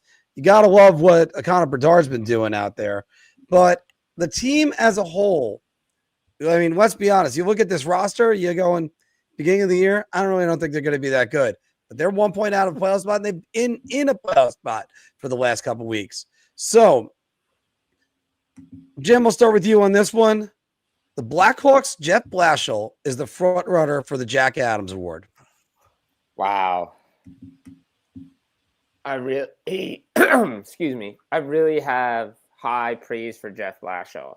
I think he was a right coach at the right time for this group because they're playing differently. Connor Bedard's come in better. But the caveat is if they make the playoffs for me. Mm-hmm. And I'm not sure if they're a playoff team. I don't think they're going to make the playoffs. So if I had to look at front runner for the Jack Adams, it probably isn't him right now.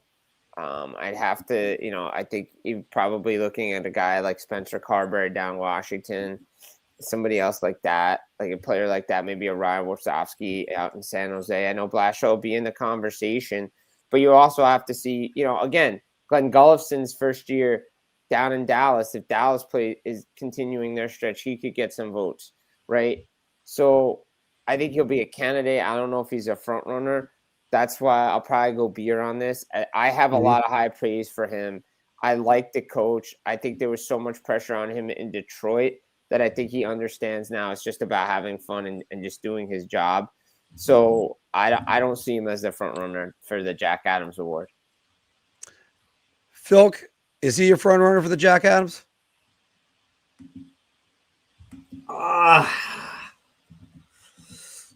No, not he. I mean, he's in the conversation. Don't get me wrong, but I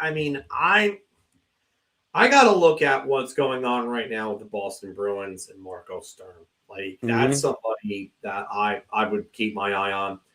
I'd keep my eye on Todd McClellan in Detroit, but this is another big one for me. Yep. And I get that a lot of people are going to be afraid to say it just because of things that happened a few years ago in Chicago. But how do you argue against it?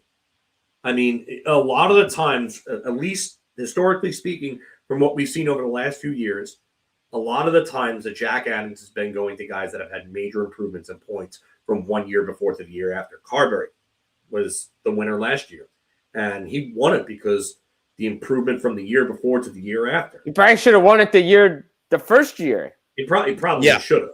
I mean, to get that Washington team into the playoffs was pretty impressive. But I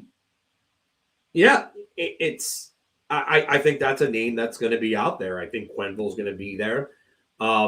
Patrick Waugh will get some votes if the Islanders make it. Yeah, that's somebody that you'll probably have to look at and say, hey, you know what? He's got to be up there for it. So I'm going to say Shot because I don't think there is a true front runner right now. But if I have to put together a list of coaches, I don't think he's in my top 3. I don't. I really don't. Whew. All right. You guys kind of said every single name that I was thinking of because I was waiting to say both Sturm and Quenneville as my aces in the hole. So I'm going to bring up one last name that you guys just haven't brought up. For first, actually, I'm going to go Shot on this. Temptation is to always say you get the guy with a roster that doesn't look great, and then they end up making the playoffs or something. You're going, wow, that guy is coach of the year. There's one more name to throw out there. What about the guy whose team barely loses? And that's Jared Bednar. He's got to get some consideration. I know we're going to look over and go, yeah, but he's got Makar and McKinnon. He also went without his starting goaltender for really, I mean, if you consider Blackwood the starting goaltender, he went without him for at least the first 2 months of the season, practically. And now Wedgwood's back. They got the mix that they got that's working. But you look at a team that's already a plus 48 in goal differential, and we're not even at the midway point yet. You got to love what they've brought in Colorado. I don't know whether or not Blashill's there. Blashill has done a great job so far and helped Connor Bedard along. But I mean, there's still work that needs to be done to separate from that. Yeah, I'll tell you right now, I'm with David on this. If the Rangers somehow make the playoffs, Mike Sullivan should automatically win it because this roster is just piss poor. It is poorly constructed, and if Sullivan gets a playoff appearance out of that roster, that would be one of the greatest things I've ever seen from a coach in my time watching a team. Well, on the other hand, you've got a guy. Correct me if I'm wrong. Patrick Waugh did win it in 2014, right? I believe he did. Yes. Yeah, he did. So you got Patrick Waugh who won it. He's got the Islanders. They could go from potentially first overall selection to division winner. He's got to get some consideration in there. Yeah, if they win that division, then I think he gets it on lock. Oh yeah. I'd be shocked though if that happens though. Yeah, same. So, all right, and one last one. Let's go back over to the Pacific Division. That the Seattle Kraken 11, 10, and 6, 28 points right now.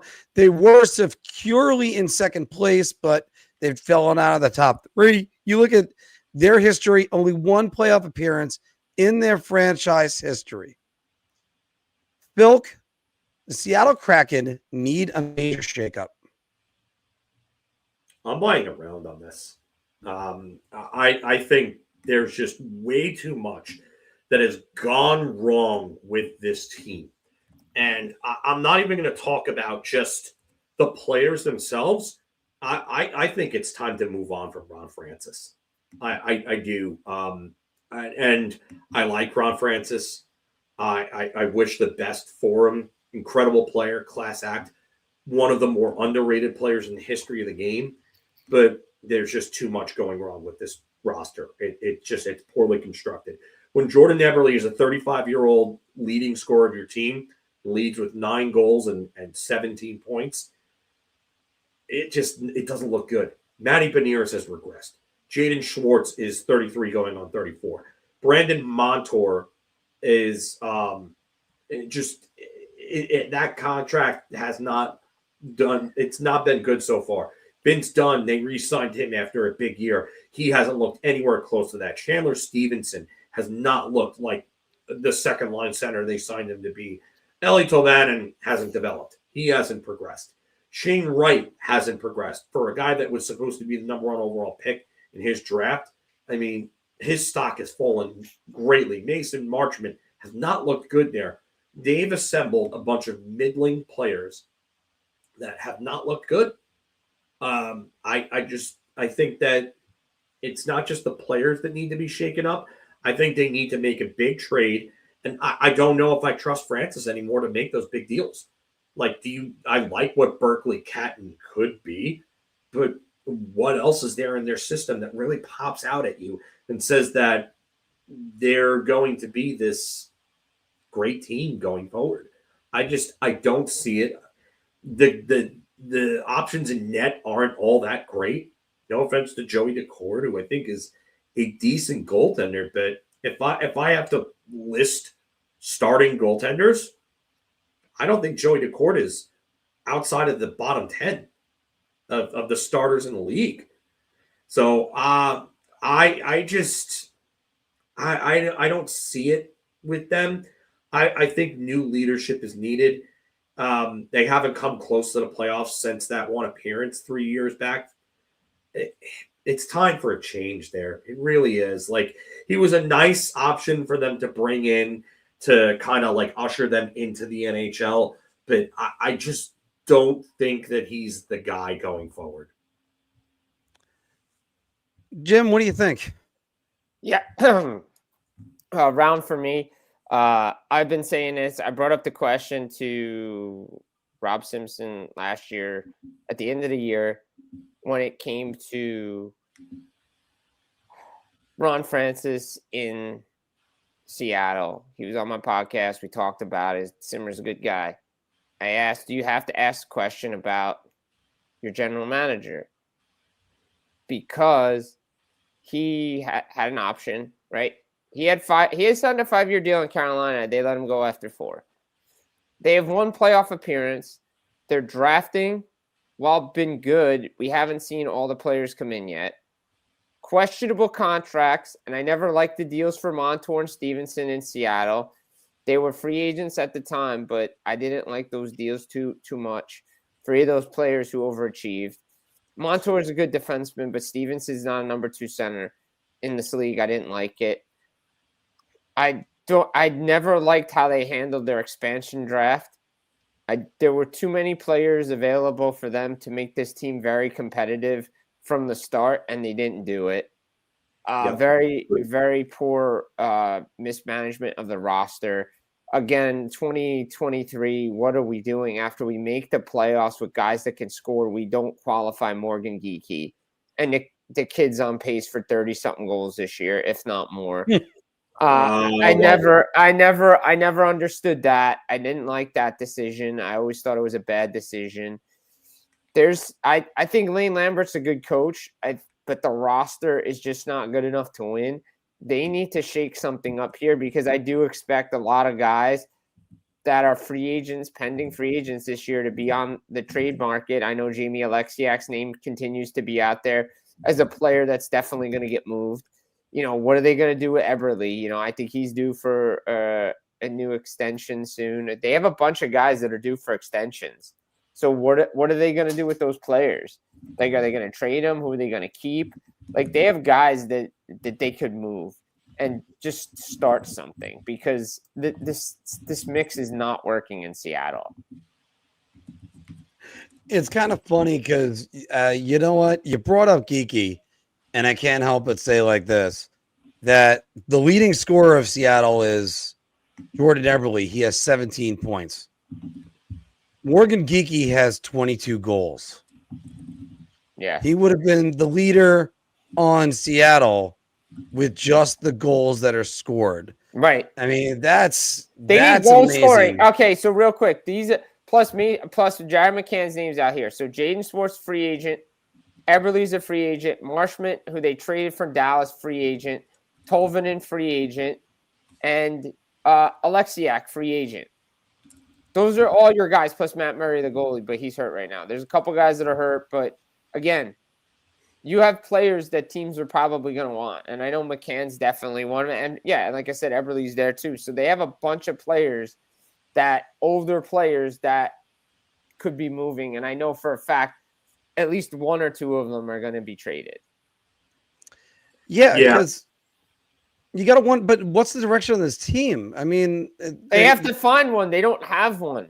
Like, that's the reason why I think Francis should go, though. Yes, I agree. I think they should have gotten rid of the general manager in the offseason, but I do believe that I actually do believe that they promoted him and they hired. That's right. So Ron Francis is the president of hockey operations in Seattle, and Jason Botterill is the general manager. That's the hierarchy in Seattle right now. Yeah, and he didn't work in Buffalo, so right, yeah, exactly. No. So they have to make decisions on what they want to do.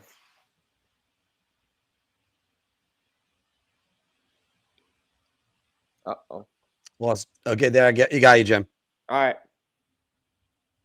I just said they just have to make decisions on what they want to do. That's all. Well, it probably sounded good the first time when you said it, but you know what? It's funny that we're talking about this. We got a core that's in place that needs to be shaken up. You have a GM who you have no confidence in making any moves. A team that seems to be just directionless. And we're not talking about the Rangers, but that's a different story.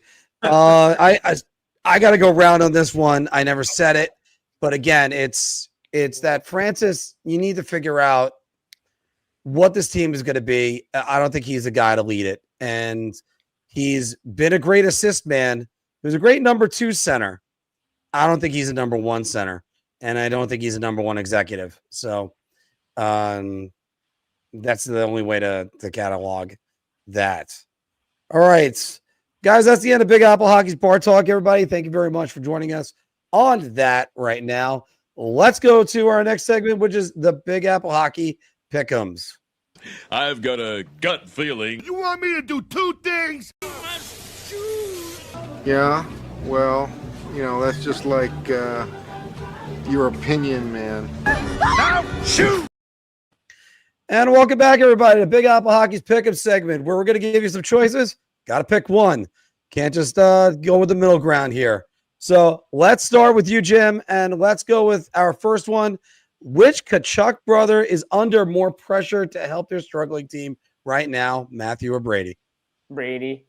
Senators have to get back to the playoffs. Matthew's already proved it in Florida. He proved it in Calgary, actually. He put the Calgary Flames on his back with Goudreau and all those guys. And he delivered in the playoffs for the Florida Panthers. He's already proven it. It's Brady Tkachuk. And it's not even close. Yeah. Filk?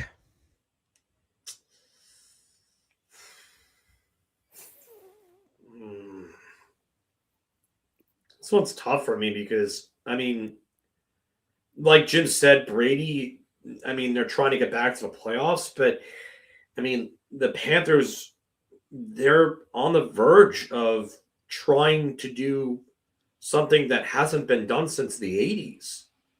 I think I'm going to go with Matthew. And it's not just to be a contrarian or anything. I think that there is considerable pressure in Florida for them to get that three-peat. And I think Matthew's going to come back and he's going to have to be the savior. If Ottawa misses the playoffs, would anybody really care or be surprised? No. I think there would be a lot of people that would have been surprised, actually. There would be some. I don't think that there's just that much pressure in Ottawa to really win. There's a lot of pressure. There's a lot of pressure in Ottawa. Just because they got there, they need to get back and they need to show what they've done is right. I get it, but they have excuses. There's a ton of injuries on that roster, just like with Florida. But Florida, I think the fans expect them to three-peat. If it doesn't happen, are they going to get bashed for it? No, because of Barkov. I think there's considerable pressure for Matthew to come back and be like, hey, you know what? We got to turn this thing around. And they expect to make the playoffs. I don't think Ottawa is as expected to make the playoffs as they are in Florida. I do think it's going to be Brady because I think they got to get back there. This is supposed to be their next step in their because they're not rebuilding anymore. They're starting to contend now. So this is like their next step for them. They already went to the playoffs last year. They lost to Toronto. They even kind of pushed Toronto, but then you could go, oh, all right, well, it's Toronto. So you expected them to screw up things anyway. But even at that, it's just Matthews got 2 Stanley Cups in the bag, a 3rd finals appearance where he was absolutely the best player on the ice for his team. And now you kind of look at this. Brady needs to get his team into the playoffs, and literally it's his team. That C is on his jersey. So he's going to have to figure out a way to get that done. Phil, let's look at some of the sellers that are in the NHL, or at least potential sellers. But which one of them is going to make the first move? Which potential seller makes the first deal? Nashville Predators or the Calgary Flames? Wow. Wow. This is interesting. They're both like right next to each other in the standings, separated by 2 points, but Calgary's played 2 more games. The goal differential is horrible for Nashville. I think theirs is the worst in the league. No, St. Louis actually has the worst. Yeah. 30, minus 30. But Nashville's minus 25 is second worst. I'm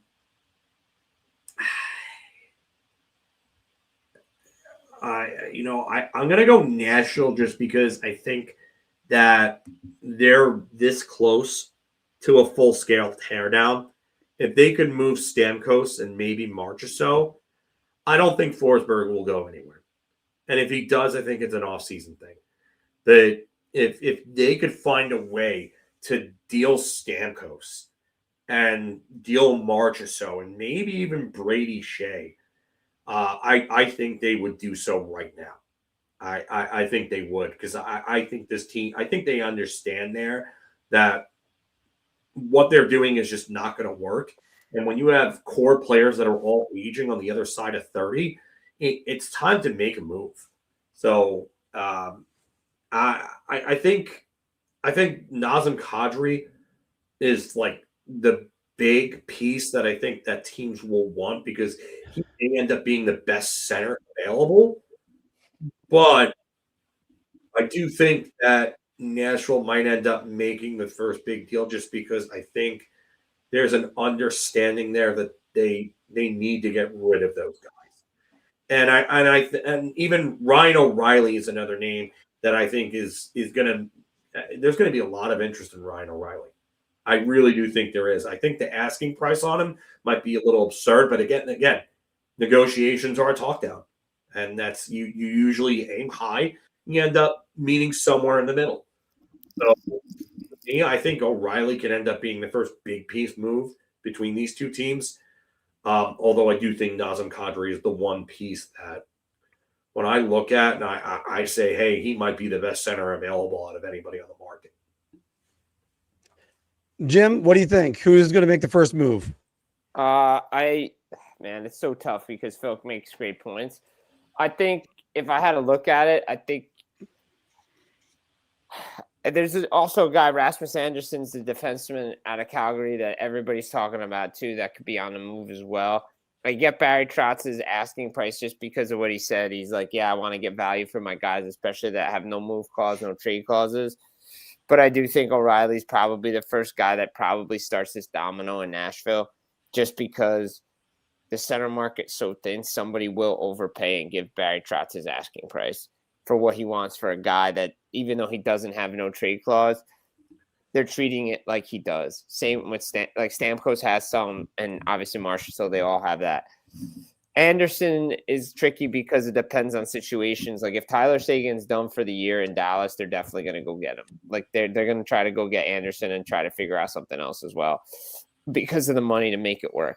But I think Nashville starts this dance. I really do. This is tough because one of them's got to wave the white flag first, and the other thing is there's so much parity in the NHL this year. You have the Flames that are 3 points out of a playoff spot, But realistically, you're 3 points out of the playoff spot. You have to jump over 5 teams who won't even get there.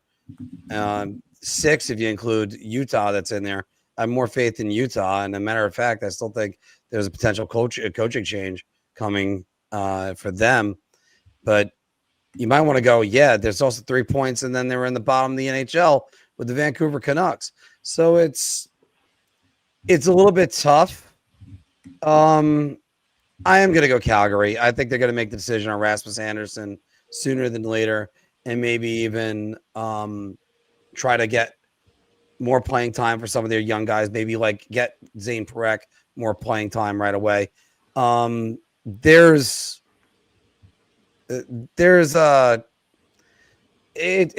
got to know that your team just isn't going to make it. And I know that there might be a perception of Calgary being that they were 1 point out of the playoffs last year. Dan Vladar was a big help to them. I think that's what's kind of hindered them a little bit. But it's just, I don't see Calgary really making a move. Go start shedding some of that weight. And I think you actually potentially could move Nazem Kadri. He's only $7 million and got 2 years left after this one. So 3 years. 3 years? And he has this year and 3 more years after that at $7 million. But he has a 13-team no trade. So I do think that Calgary can afford to retain $1 million or $2 million on this contract. And if you have, I get he's 35 right now, but if you have that going forward at $5 to $6 million, like with the cap going up, you can transition him from like a second line center to a third line center role for those final years with that cap figure going up at a retained salary. And only $1 to $2 million retained isn't going to hurt a team like the Flames. Jonathan Huberdeau, that's another story. I don't think you're finding anybody to take that contract. Well, I mean, hopefully they can find somebody to take Justin Huberdeau, the famous gaffe that I made from years ago. Anyway, guys, let's go on to the next one. Who's the bigger surprise in the NHL right now, Bo Horvat or Brad Marchand? Jim, you start us off. Bigger surprise, wow. I gotta say it's Brad Marchand, not just because I follow Florida Panthers, but a lot and been down there. But I think Brad Marchand, for what he's done, I don't know how many people expected. Well, no one expected the Florida Panthers to lose Alexander Barkov at the beginning of the year. That's one. 2, everybody knew Matthew Tkachuk be out, but the injuries that they had, he's been their best player. And it hasn't even been close. And I don't think anybody thought 37-year-old was going to come off the playoff run that he had and be this good for this team. He's literally carrying this team right now. I think Bo Horvat, for me, great. This is who he was in Vancouver. So I'm not surprised by this. I think I'm a little bit more surprised by Marchand just because I don't think a lot of people ever expected him to get to this level in the regular season again. Phil, which one surprises you more? What do I add after that? What am I going to? Well, you were thinking to say Jim just hit everything on the. Yeah. This is the problem when you have great hosts, when you have great pieces come in like this. Like Jim just nailed everything that I literally wanted to say about this. Sorry, my bad. No. I mean, honestly, like who thought Marchand was going to score at this level, especially with guys like Barkov and so on out? Like who thought that was going to happen? I mean, Horvat, yes, it's surprising that he's at a point per game on the island, all things considered, but I mean, 37-year-old player, just doing what he's doing at this level with the injuries they have, it's Marchand for me. No disrespect to Horvat, but I mean, anybody that says that they had this on their bingo card, you're a liar. Yeah, because I really want to say Horvat just for the sake of being a contrarian right here. But the truth is, a fully healthy Islanders team and Bo Horvat just being able to be relaxed and bring it. This is who Bo Horvat is. I mean, I'm not shocked about this. And unlike when he was doing it in Vancouver before he was traded to the Islanders, this ain't a contract year. He's just producing. Going over to Marchand, he's stepping up because they need him to. 31 points right now. If you told me at the beginning of the year that Brad Marchand would be on a team where you wouldn't have Matthew Tkachuk or Alexander Barkov for most of the season, and he would step up and be tied in points with Sidney Crosby, I'd be like, nah, I don't think that's going to happen. But no, Marchand is the guy right there. And I really like what he's done. I also think, by the way, going back to the Tkachuk brothers thing, you could use injuries as an excuse for the Panthers, but that's also a reason to praise Marchand here. There's a thinner roster for him. So let's see how this plays out as it goes on a little bit more. I love this new gear Marchand hit ever since the minute he donned a Panther jersey. I think his time in Boston was just running out. I do believe that. I just think he didn't have a lot to work with there anymore outside of Pasternak. I agree, but also let me just throw out this. Sometimes you move on, you get a new challenge, and that could just reinvigorate you. Let's go to the Olympics because they're going to be coming up soon enough. And let's look at the net for Team USA and as well as Team Sweden. But let's start with Team USA. Who's going to be in net for him, Filk? Jake Ottinger or Connor Hellebuck, who just started skating following his... And he was at practice today. There you go. Connor Hellebuck. Sorry, but the guy that almost won them the Four Nations is going to be the guy that's the starter. He's the best goalie in the league right now, reigning Vezina winner and Hart winner. If he's healthy and ready to go, he's in. Jim, no doubt about it. Hellebuck? Hellebuck, it's his net until it's not his net. Okay, I'll just make it a clean sweep. Clean sweep, that's it. Yeah. Hold on. I actually think I got the hat trick for us right over here. Yeah. There we go. There's the hat trick. And it's going to be Hellebuck. Yeah, I think you go with him. It's nice that they got Ottinger ready to go because I think a lot of other nations would love to have that problem where you go, I go from Connor Hellebuck to Jake Ottinger. Oh, no. As opposed to say, Sweden, we might see a little bit of a drop off from their number one to their number two. And certainly with the Canadiens, there's a lot left to be desired in their nets. So let's go into Sweden. In net for Team Sweden, Jim, Jesper Wallstedt or Jacob Markstrom? Or Philip Gustafsson. Yeah.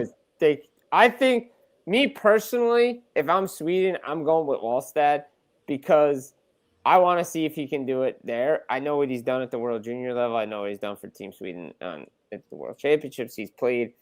I'm going with Wallstedt just because, and they have a couple other guys too that they're probably looking at between the pipes as well for Sweden. But I would go with Wallstedt. I think he's proven that he can get it done and can lock it down and come up with those big saves for a Minnesota team. He helped that team get on that winning streak and the shutouts that he's put up and the winning streak. I'm going with Wallstedt. Phil, you going with Wallstedt? Yeah, the Wall of St. Paul gets this one. Again, and no offense to Markstrom, I get it. He's the more proven guy, but Wallstedt for me is just playing so much better right now. And again, small sample size, but I think that this guy has really shown it all along that he's been the guy. And Minnesota's not a great team by any means. Like they lack depth. Like they're good enough to make the playoffs because it's like the 96 Panthers. Some of their parts, they play the system, they get great goaltending, and they'll make it. But when I look at Jesper Wallstedt, this guy is the next great Swedish goaltender, if you ask me. Like I don't know if he'll be Henrik Lundqvist level. It's kind of hard to say that, but I think this is the next great Swedish goaltender that we're seeing right now. Yeah, And it's funny you bring him up, Phil, because when's the last time Sweden started a rookie goaltender in that at the Olympics? Oh, that was 2006. I don't know. I think they came away with a gold medal, if I remember correctly. Good team that year too. Yeah. So as much as it's like, oh, you can really start a rookie, when they had the cojones and they were able to start a rookie. Was Lundqvist in between the pipes when they won silver in 14 against Canada? Yes. Yes, he was. So okay. Yeah. Because that was also the first time two goalies that met in the gold medal game met in the playoffs later that year, and also in the conference finals later, by the way. Yeah. And it's the first time somebody played in the gold medal game and the Stanley Cup finals in the same year. They may have won that gold medal, but the next two times they met in the playoffs, Lundqvist came out on top. So, yeah, I would – and you know what? I have seen enough out of Wallstead. I'd use him in the Olympics. Sure, you know what? You don't have to use him in one of the round-robin games. Yeah, Let Markstrom or Gustafsson play, but absolutely. I also don't think Sweden has a whole lot of depth in net. Like, I think, Wallsted's performances in his two previous seasons have not been great, but the guy leads the NHL in goals against right now for anybody that's qualified of 10 or more games. He's got 4 shutouts, which also leads the NHL. And the analytics on him are unbelievable right now. I think it's Ullmark, Wallstedt, Markstrom, Gustafsson, and I think that's. I mean, can you go with Gustafsson? I think that's it. I mean, Gustafsson's probably got to be the guy right now. Yeah, because he's got the. I mean, and then Ullmark really would probably be the number 2, but. For me, Wallstedt would probably. No, I'd just probably bring the 2 Minnesota guys in Markstrom, to be honest. You wouldn't think about Ullmark? I mean, I think you can carry 4 goalies now because the Olympic rosters were different than 4 nations. So, but I just like the 2 Minnesota guys right now. I don't think Ullmark's not really having that great of a year, and he didn't have that great of a year last year either. I think it's the 2 Minnesota guys and Markstrom. Yeah, I just think that I think with the issue with Ullmark is that he just has not really been that good these last couple of years. After 23-24, the numbers have really gone downhill. Markstrom's numbers have not been great either. So that's really what it comes down for me. Gustafsson was the one. I would have Wallstedt as my 2 if I was running it, but. I get that they it's kind of like the whole thing with seniors and juniors in college hockey. Like they're going to get the time over underclassmen because underclassmen have more of a chance going forward of being on those rosters. Now, unless there's a guy over in a league that I don't know about that they could put on this thing. I don't think there's anybody in the SHL right now that was really. Yeah, like I don't. No. You know what though? If there was somebody that like Lundqvist, like people knew about Lundqvist for a couple of years before he came over because he was smashing records in the Elitserien with Frölunda, and now I don't think there's anybody that's like that right now. Yeah, I mean, the 6 guys right now are who like it's the 2 Minnesota guys. Markstrom, Ullmark, and like Soderblom and Ersson. Those are the guys right now. I think I'm rolling with the 2 Minnesota guys in Markstrom. All right. Well, guys, that's the end of Big Apple Hockey's Pick Ems. And let's go on to some news and notes. Are there any news and notes you guys got around the league that we haven't shared yet? I think we've talked. I think we discussed pretty much like the Quinn Hughes stuff, like everything that we've come out, like we've talked about, and other people have talked about are all coming out. Like Washington, Carolina, like all those teams are in the mix for him. Connor Hellebuck's back at practice. Oh, Jacob Fowler's up in Montreal. Yeah, they called him up. Yep, I picked him up in fantasy today. Jacob, Markstrom. The Kings signed their 2nd round pick, Wojtek Sihar. I mean. By the way, how about Pete DeBoer being in supposedly talks with LA? That's kind of been refuted because I think LA. I don't know if they're looking to move Jim Hiller right now. No, and I wouldn't. I don't think LA is. And I don't think Pete DeBoer's the answer, to be honest. Not there. If Andre Tournier gets fired, I think Pete DeBoer to Utah would make sense. Yeah, that does think make so sense. Too, I think he could help get them into the playoffs. The only thing that I wonder about is how would his style of play affect their forwards. And the Logan Cooley injury is really Logan Cooley stinks for them, and that's the thing. But again, I heard Tyson Nash talk about it. He's one of the color commentators out there. He talked about how there's pressure on Andre Tournier this year to get this team into the playoffs. Oh, absolutely. I do agree with you on that. If they start falling apart, I think he's gone. I really do. So Jordan Kyrou is also week to week now, lower body. Yeah. So St. Louis went and signed Robbie Fabry to a 2-year two-way deal. So, wow, they brought him back. Yeah. Relying on Robbie Fabry. It's sort of like I think, Jim, you had a tweet a couple weeks ago talking about if Tristan Jarry got moved to Edmonton and I couldn't help but come back and what are we talking about? Like Tristan Jarry at Edmonton. Like, did we not forget he was in AHL last year? Like, yeah, if Tristan Jarry is your answer to your goaltending problems, then you got more problems than you think. Yeah, a lot more than that. Yeah.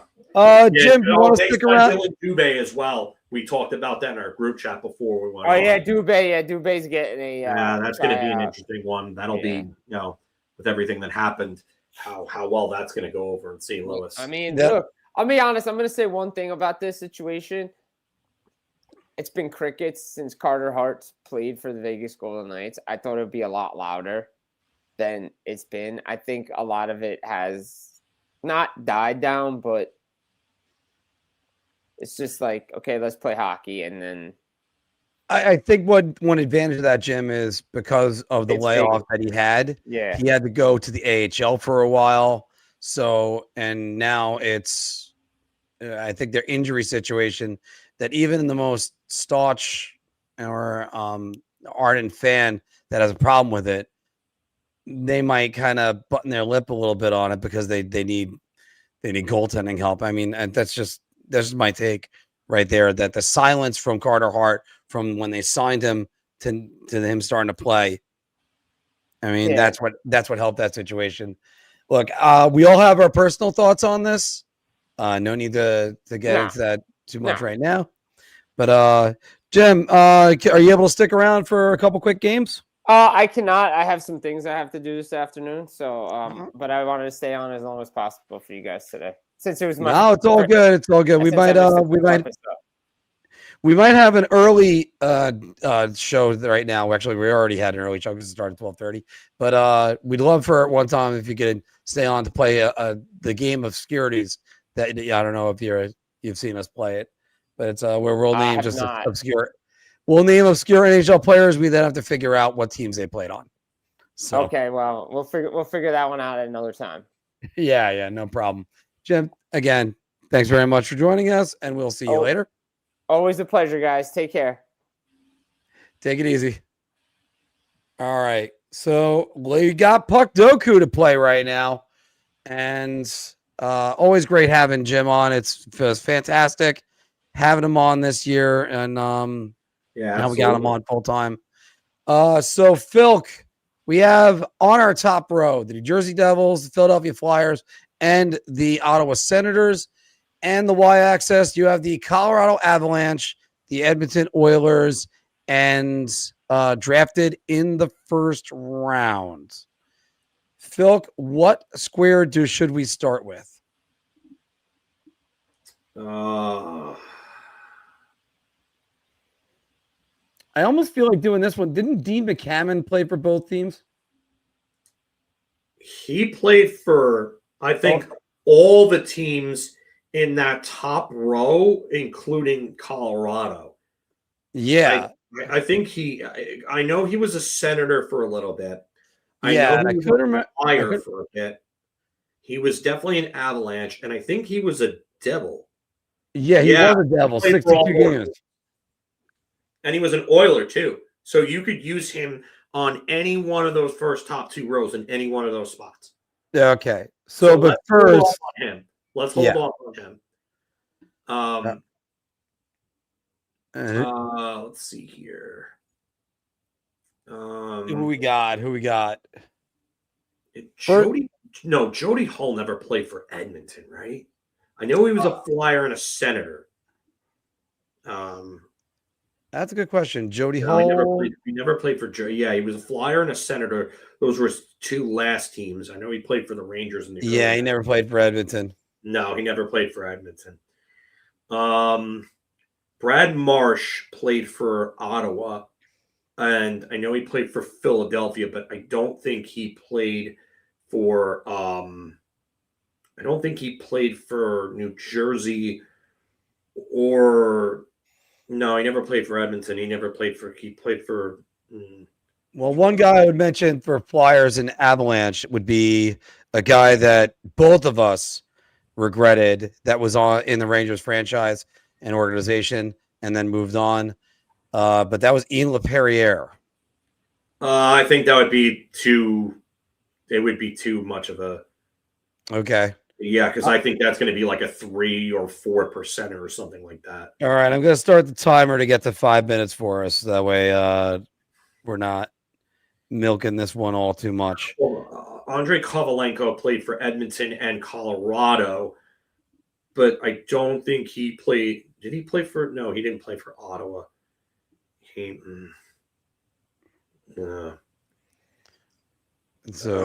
played for Edmonton and Philadelphia. Go Andrei Kovalenko, Edmonton and Philadelphia. Let's see what that does. I have a feeling it might be a Andrei Kovalenko? Yeah, I have a feeling it might be a 1 or 2%. But let's see. Just Andrei Kovalenko right here. Yeah. 0.3%. I think I got one for over here. Ottawa and Colorado. Don't tell me Sean Donovan.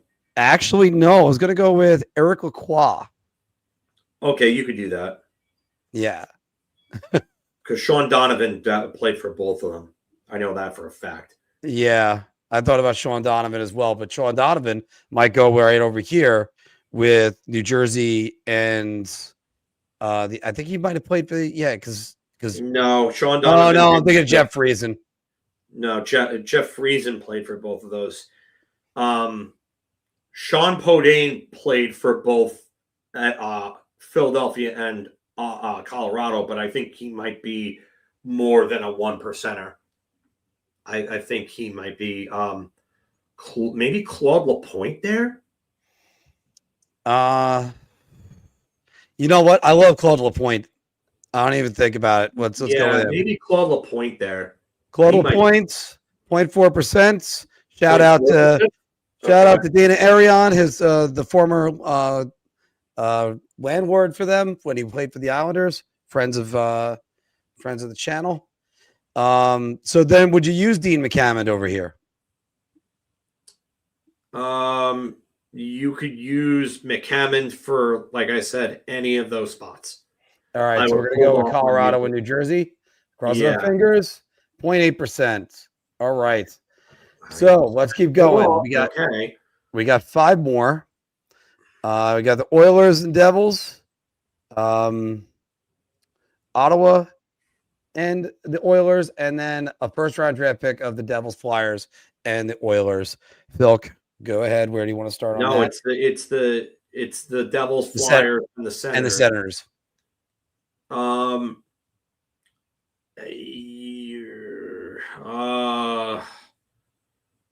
Devils and Oilers.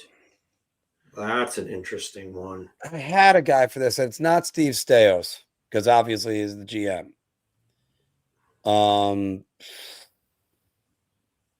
You can't use Jason Arnott, and that's going to be or Billy Guerin, because those are going to be too obvious.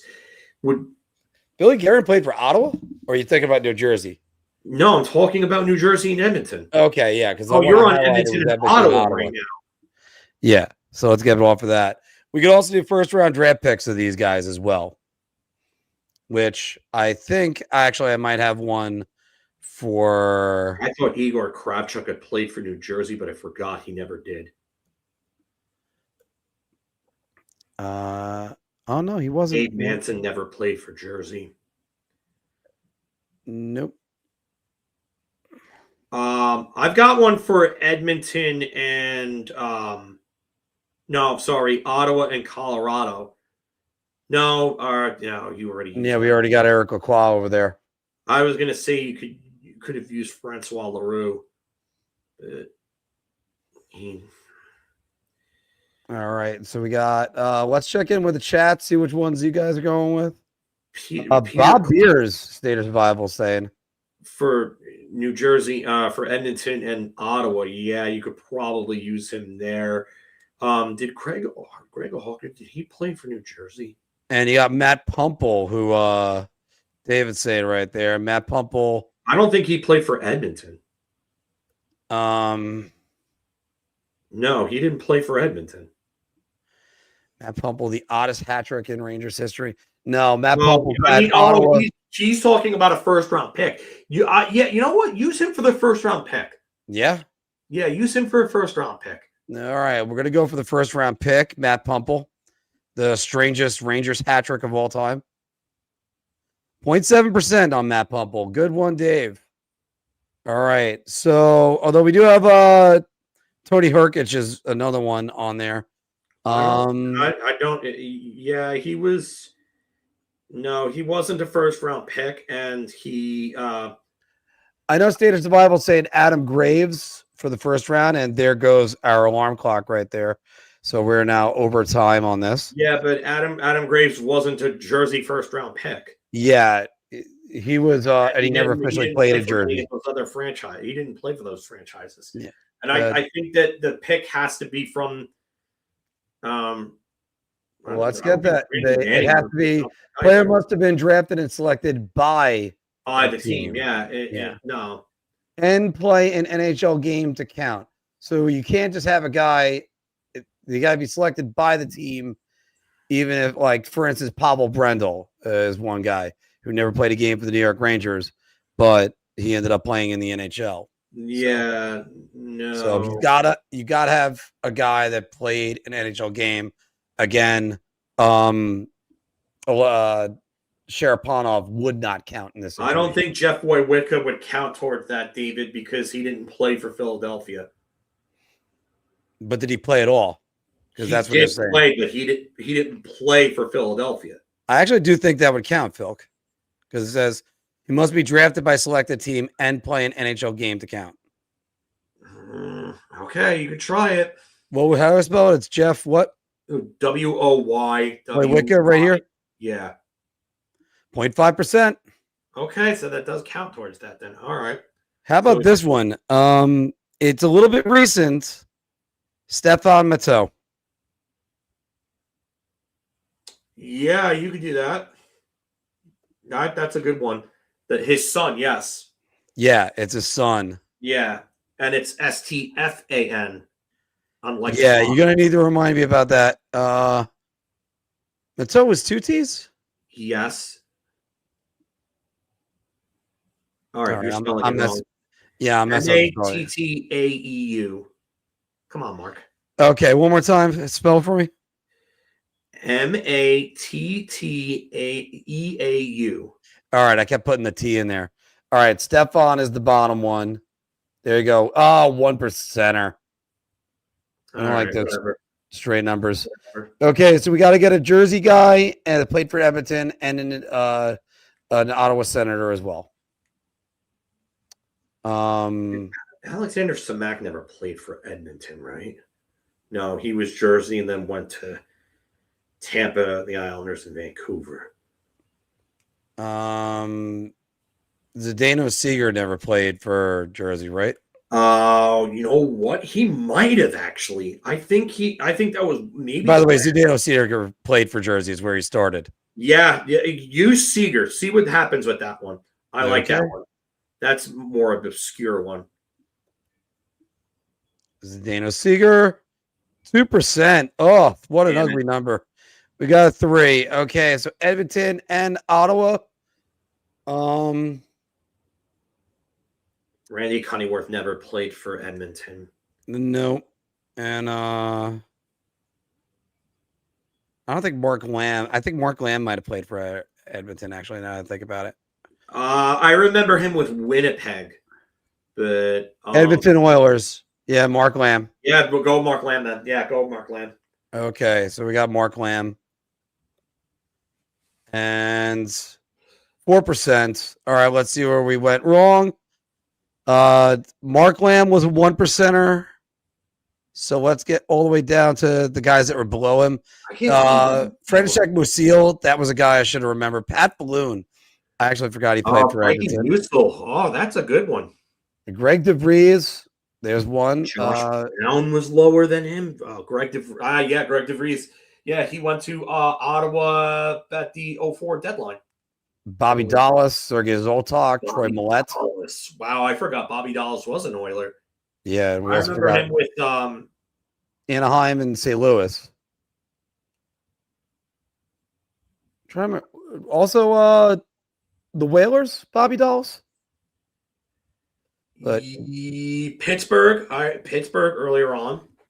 All right, and going over to the New Jersey Edmonton side, you had Ryan Murray, who rumor had it they were going to trade their entire draft in order to try to get him. What team was it wanted to do that? Oh man, is that the Islanders? He went second behind Yakupov in that draft. Yeah, Reijo Ruotsalainen, a very popular New York Ranger.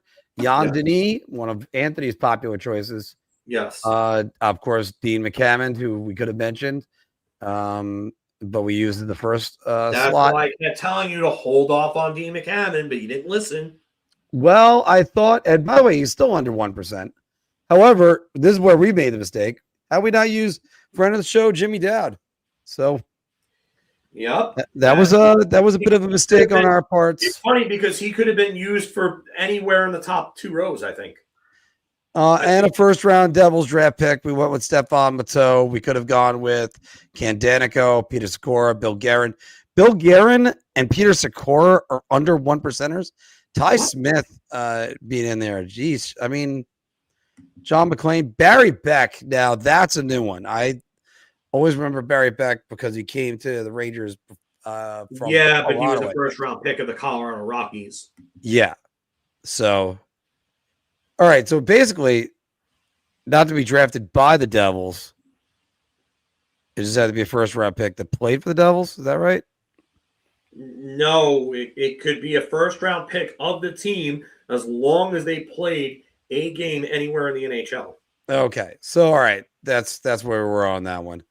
All right. We're going to go to the pyramid. Let's set another 5-minute timer and go from there. And first things first, it's New York. Actually, let's reset this timer. So Rangers, Toronto, 10-plus goal season. Tampa Bay and Minnesota? Yeah, I don't know what this blank square is right here. We'll find that one out in a minute. What the hell is that blank square? I don't know. It's not coming up. We'll find out when we click on it. So let's start with this. Start with the New York Ranger. Let's go nice and simple. Let's go with Christian Dubé. Since you mentioned Dylan Dubé. Phil, it doesn't get easier. All right. New York Ranger and Toronto Maple Leaf. Bill Berg. Bill Berg, good choice. All right. Now a 10-goal scorer any season, had to play with all them. How about Wayne Presley, since he's not going to be used? Yeah, sure.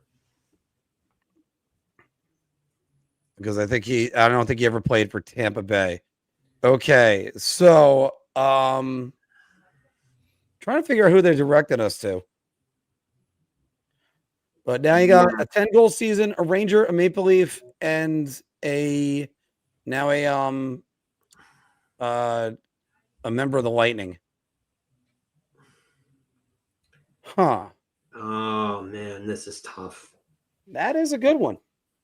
Yeah, it's definitely not Gaborik, David. He never played for Tampa. Never played for the Lightning, never played for Toronto. I mean, Dominic Moore, maybe? Dominic Moore has played for all of these teams. All right. I know that for a fact. All right. So Dominic Moore did play for the Wild. So that does and he's got 1 10-goal season. Sorry. Yes. No, he's got. Wow, he had 3 of them. So he had an 18-goal season And his for last Tampa Bay. team was the Toronto Maple Leafs, but he has played for all 4 of these teams. Yes. So he has played for the Maple Leafs. He finished his career there. So it's probably going to be Dominic Moore at the end. I wouldn't be surprised if NCAA is what that blank one is. So we still need to get a Tampa Bay Lightning, Toronto Maple Leaf, New York Ranger that's out of that. And I don't believe Brian Boyle played in Toronto, correct? Hold on. Wait, I think he did actually. Tampa Bay Lightning. Oh, no, Toronto Maple Leafs, Brian Boyle. Because then I would go Boyle here. Yep, we're gonna go Boiler, who's now play-by-play guy. I'm pretty sure this is gonna come up on the numbers. Brian Boyle, and we are good. 2%. Unique to score 93. Ouch. Crap. All right. Born in Canada. Okay, so I mean, great that we didn't use Boyle here. Yeah, that's the reason why. If we could have seen that, we might not have used Boyle right there. Might have used somebody else. For instance, a 10-goal season, played for the Could this Rob be? Zaminer never played for Toronto, right? I think Rob Zaminer might have, but no, he didn't. Because I know he played in Tampa after the Rangers. He was original Tampa Bay Lightning, and then he went to Ottawa and then finished career with Boston. I was wondering where he went after Ottawa. I'm checking this one, Phil, because it could. Nope. Hold on. No to Chris Kontos. No, Chris Kontos never played for Toronto or. Yeah. It's definitely a Lightning player. So I think Kontos retired after that run with Tampa, where he had those couple of good seasons in the early 90s. Well, he had a 27-goal season, and then that was it. No, it was a 22-goal season. No, it says right here 27 on IMDb on Hockey Database. Oh, no, I'm looking at miscellaneous. Sorry. Yeah, it was 27 goals and 51 points in 66 games. He scored the first goal in Tampa Bay Lightning history. Yes, he did. First 2-goal game as well. He had a 2-goal game against Chicago, and Eddie Belfour was in net for that game, and they beat the Blackhawks in Tampa that night. As Mel Allen would say, how about that? I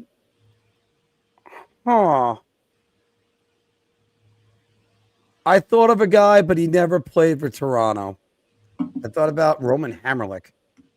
Yeah, no, he never played for Toronto, and I think he would have been Toronto. anyway. But he also wouldn't have been born in Canada, by the way, obviously. Yeah, no, now that you can't use that either. Yeah, now that I'm really thinking about it. Good job. Yeah. Good thing I thought about that, after I started talking. Born in Canada. I mean, clearly the Toronto part erases Marty St. Louis, clearly. Yeah. And that would have been too popular of an answer anyway. What about Tim the Toolman Taylor? Toronto, right? No, he wasn't. It was Peter Anderson that was a Ranger and the Lightning. Yeah. But I don't think he played for Toronto either.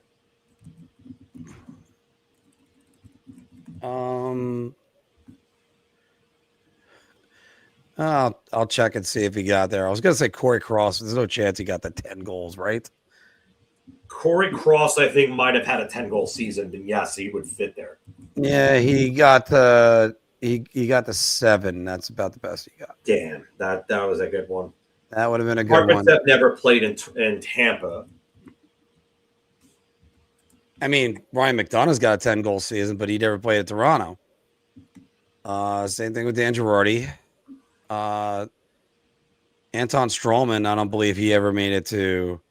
Yeah, Toronto. He played in Toronto. Oh, he was Anton Strawman, but he wasn't born in Canada. He would. That's true too, and also Anton Strawman maxed out at 9 goals in a season. Yeah, so we can't even use him anyway. Yeah, so obviously, I mean, I'm and I keep spitballing because I said Ryan McDonough. Clearly, he's American. Dan Boyle, not Dan Boyle. Dan Boyle never played in Toronto. I don't think. Correct. He never played in Toronto. I never started the timer on this, so we're way over. I already could tell you that. This is a tough one. This is an odd combination of teams. Because we know we could use. We know Dominic at the top Moore it's Dominic Moore. Yeah, it's Dominic Moore at the top.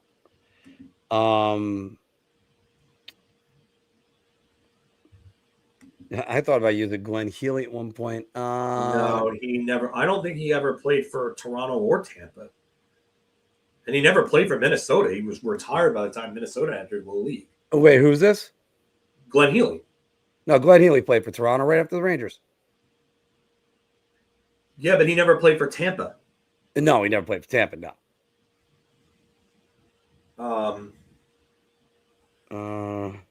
Wow.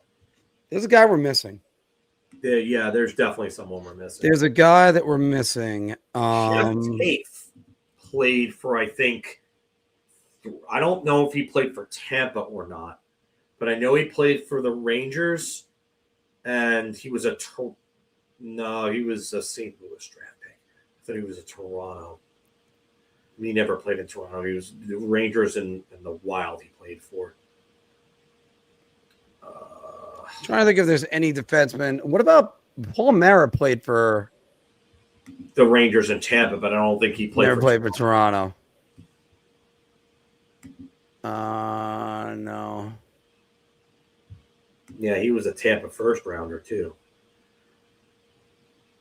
Yeah, let's go to the chat. Let's see what the chat's saying. Cedric Paquette never played for the Rangers, and I don't think he played for Toronto either. And officially, we're now no longer with Instagram. Yeah, he only played for Tampa. It's a great. This is a good one. And also, Healy is a goalie, like David said. There's definitely no 10-goal season from him. No. But I was thinking about it earlier on. Oh, earlier on, Rangers. Earlier on. Yeah, you could have used Glenn Healy there, but I think that would have been more popular than Bill Berg.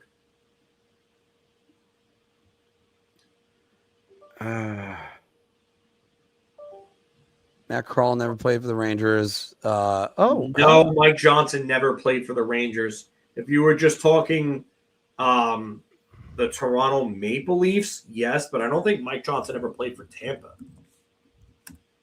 I remember him in Arizona. No, he okay, so yes, Mike Johnson did play in Tampa.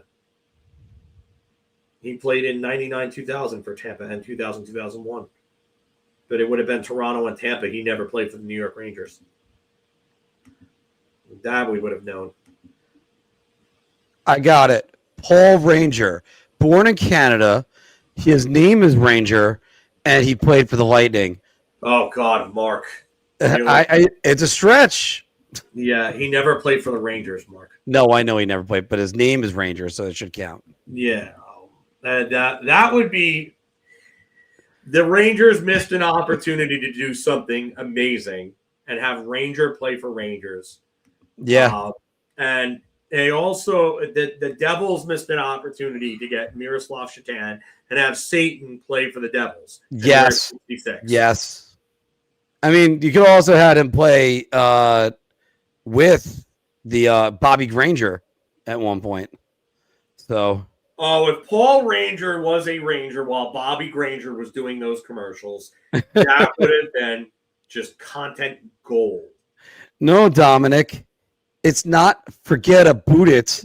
It's forget about it. Forget about it. Forget about it. Yeah, we're going to be here a while. Yeah.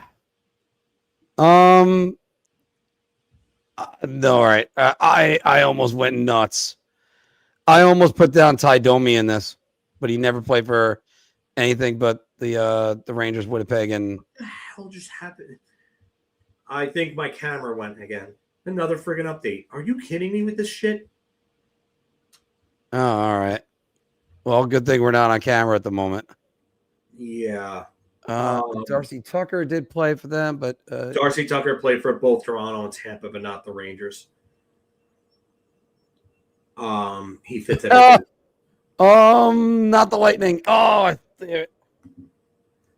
was thinking Chris King. Chris Yeah, King. he never played for the Lightning. Yeah, Chris King did have an 11-goal season. Yep, he never played for the Lightning. Went to Detroit Rangers, and then Winnipeg/Phoenix, and then Toronto and Chicago. All right, so. And by the way, Mike Johnson isn't a podcaster. He's a TSN/NHL Network personality. So he's not even a podcaster. He's on air. Yep. And I like Mike Johnson too. That would be a big pickup for MSG if they could somehow get him, but he ain't leaving TSN. This is a tough one because we're still trying to figure out the guy that, because obviously it's not anybody like St. Louis who played there.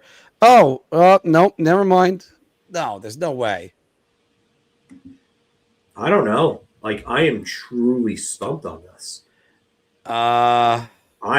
It's got to be somebody in like the 90s that we're missing. I know. That's what I'm trying to think about. Like, I even kind of thought, did Vinny Prospel play there? Never played for Toronto. Never played for Toronto. Never played for And Toronto. also, he's not, he was, see, And I'm waiting Jack. for the trick. Like, they were born in North America or something like that. Like, somebody unbelievable. Wait a minute. Nope. No, not him. Like, I'm going through the potential surprise guys. It's just Barnaby never played for Toronto. No, he's Swedish. Never mind. I don't believe this, Phil. I think I got him. What? Michel Petit. Wow. Michel Petit. He have a 10-goal season. He had a 12-goal season with the Vancouver Canucks, a 12-goal season with the Quebec Nordiques, and a 13-goal season with Nordiques in Toronto. See, I told you, somebody in the 90s. Yeah. All right. So, oh man, wow. Michel Petit. Guess who's back? Yeah. Back again. Yeah. My thing had to shut down again. All right. So we have Dominic Moore at the top. He was the only guest that was available. Riley Nash was the number one answer, and Michel Petit was the only other answer we could have possibly gotten. And it was those three guys plus Brian Boyle, if you included the non. I'm gonna have to restart. I'll be right back. That was a tough one then, huh? For you guys? That was a tough one, Anthony. That was a very tough one. So, how's everything with school? Good. She did a great job, great review. So all good. And Filk is gonna Frozen. One day you'll be there, Mark. Mariota. going to parent-teacher conferences. I always love when the comedians talk about that. I can't believe. How about that one? You muted yourself. I bumped my microphone.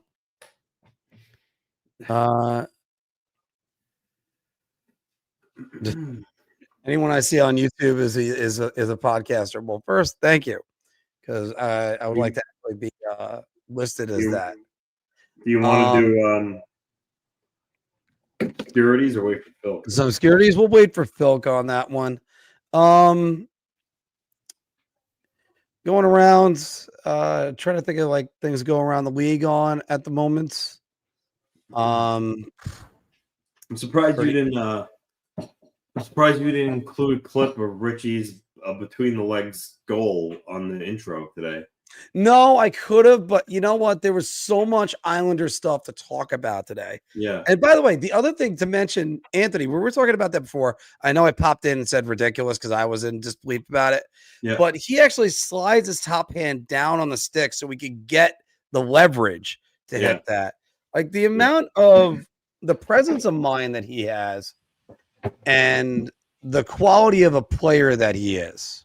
Yeah. That just shows you what the Islanders got, and that's another reason why the Islanders you gotta be ecstatic with what they got and what they're going with. By the way, if you guys were watching all along, make sure you are hitting that like button for us.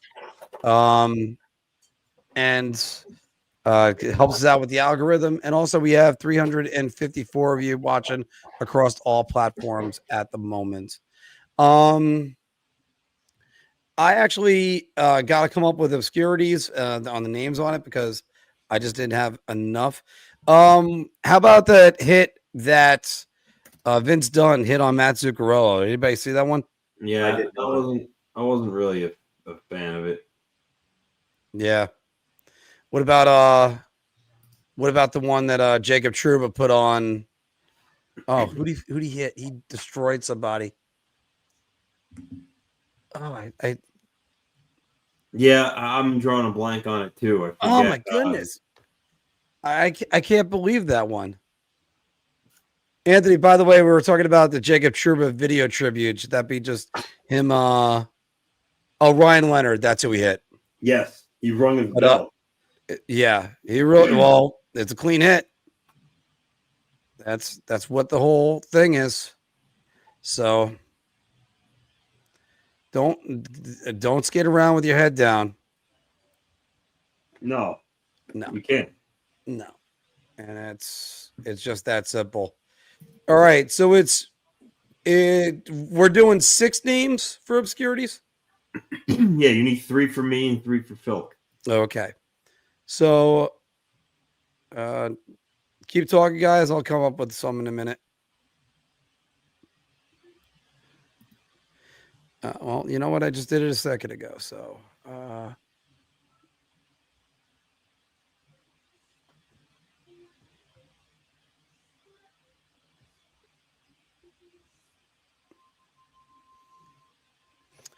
riveting the radio we got going on right now, guys.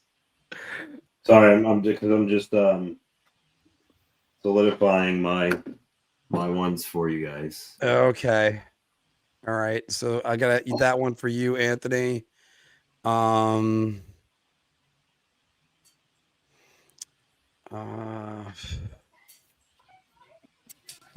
Getting all the rest of these right now. All right. All right.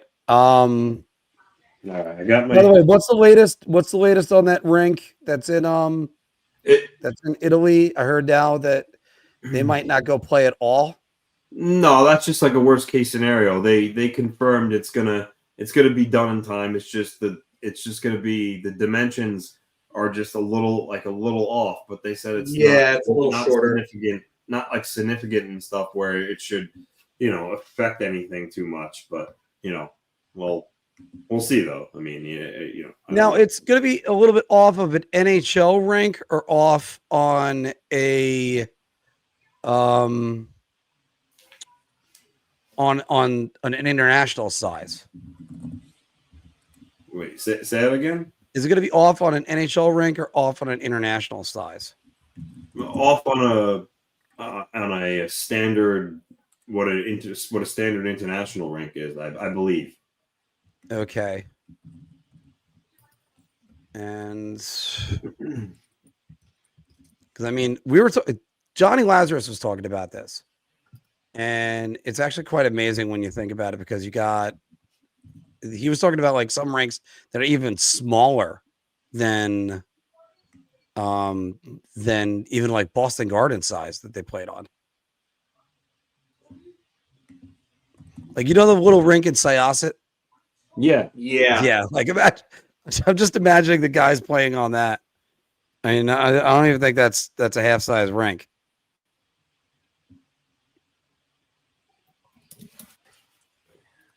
No, that rink is like a shinny rink that they got there. Yeah. Yeah, it is.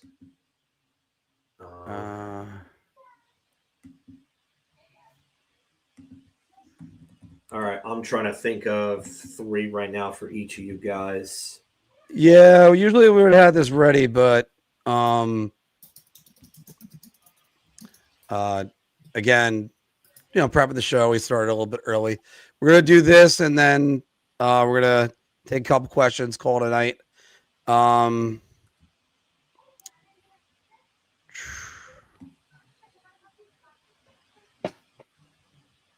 And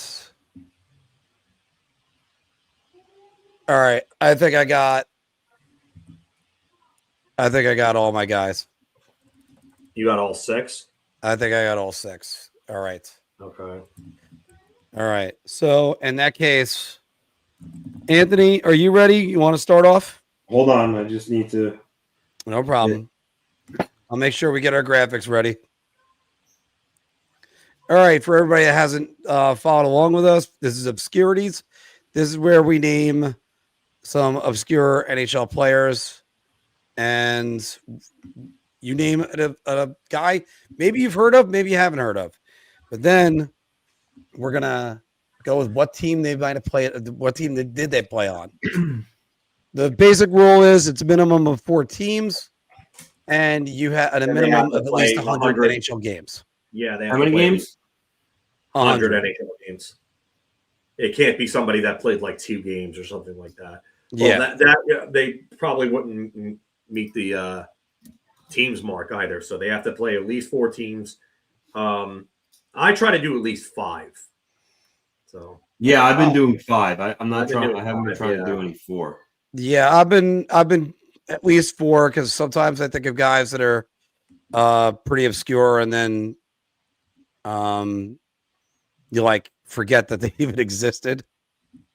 I had actually, sorry guys, I had 4, and then all right, I got them. I'm still. All right, I got all 6. All right, I just need 2 more.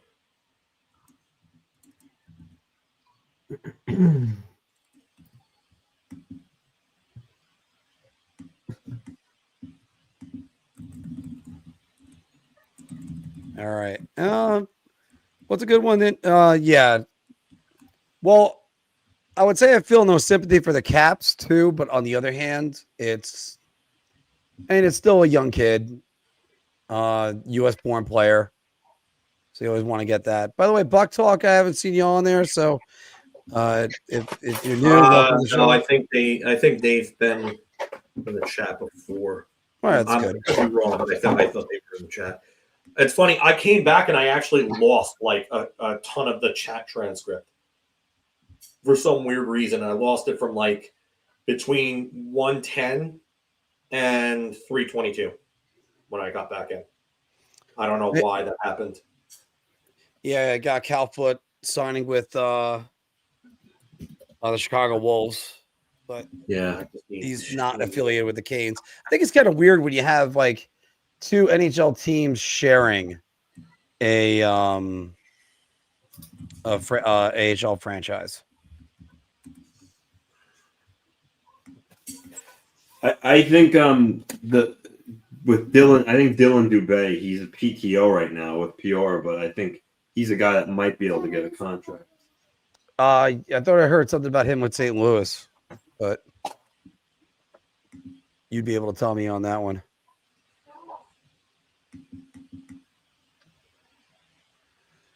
Do do do do do do do do do do do do do. 25 or 6-4. 25 or 6-4. Thought so.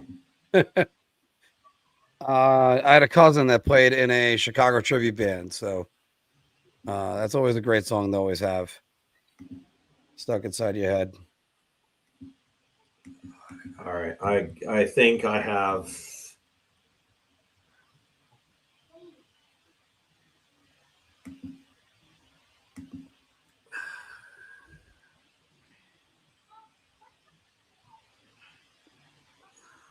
I mean, we got a lot of dead air right now, so Yeah, no, I'm still. I'm sorry.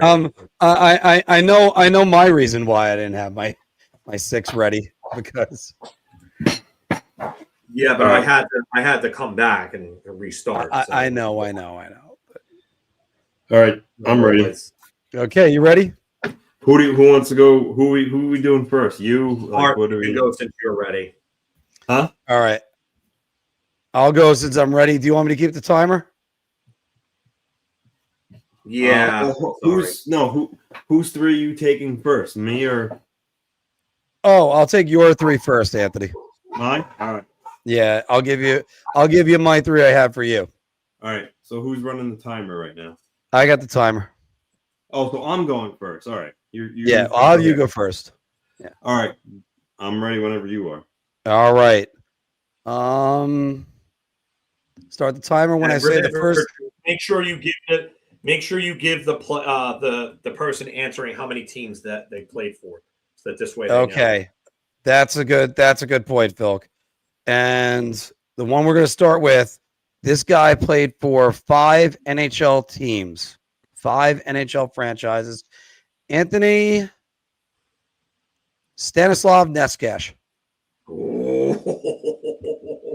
Chicago. Nope. Tampa Bay. Nope. St. Louis. Oh yes, Tampa Bay. Yeah, sorry. Tampa Bay definitely. St. Louis. No. Philly. No. Pittsburgh. No. Edmonton. No. Columbus. No. You rat bastard. And time. Rangers was one of them. Rangers. Phoenix. You got Tampa Bay. Ottawa is what he's most known for. And the Nashville Predators. Where Nashville, you did only play 1 game, but it still counts. So only thing I remember about him, the spelling was Nekar, but it was yeah. N-E-C-K-A-R. Yeah, so I just remember Tampa Bay was the only team I absolutely knew he played for. The rest were just guesses. Yeah. The Czech pronunciations are always just ones that are a little bit more difficult. All right. Anthony, I got the next one ready for you. Okay. Okay, and I gotta get the timer set again. All right. This guy played for 6 NHL franchises. Ready? Okay. Murray Craven. Chicago. 1. Yeah. Philly. 2. Edmonton. Nope.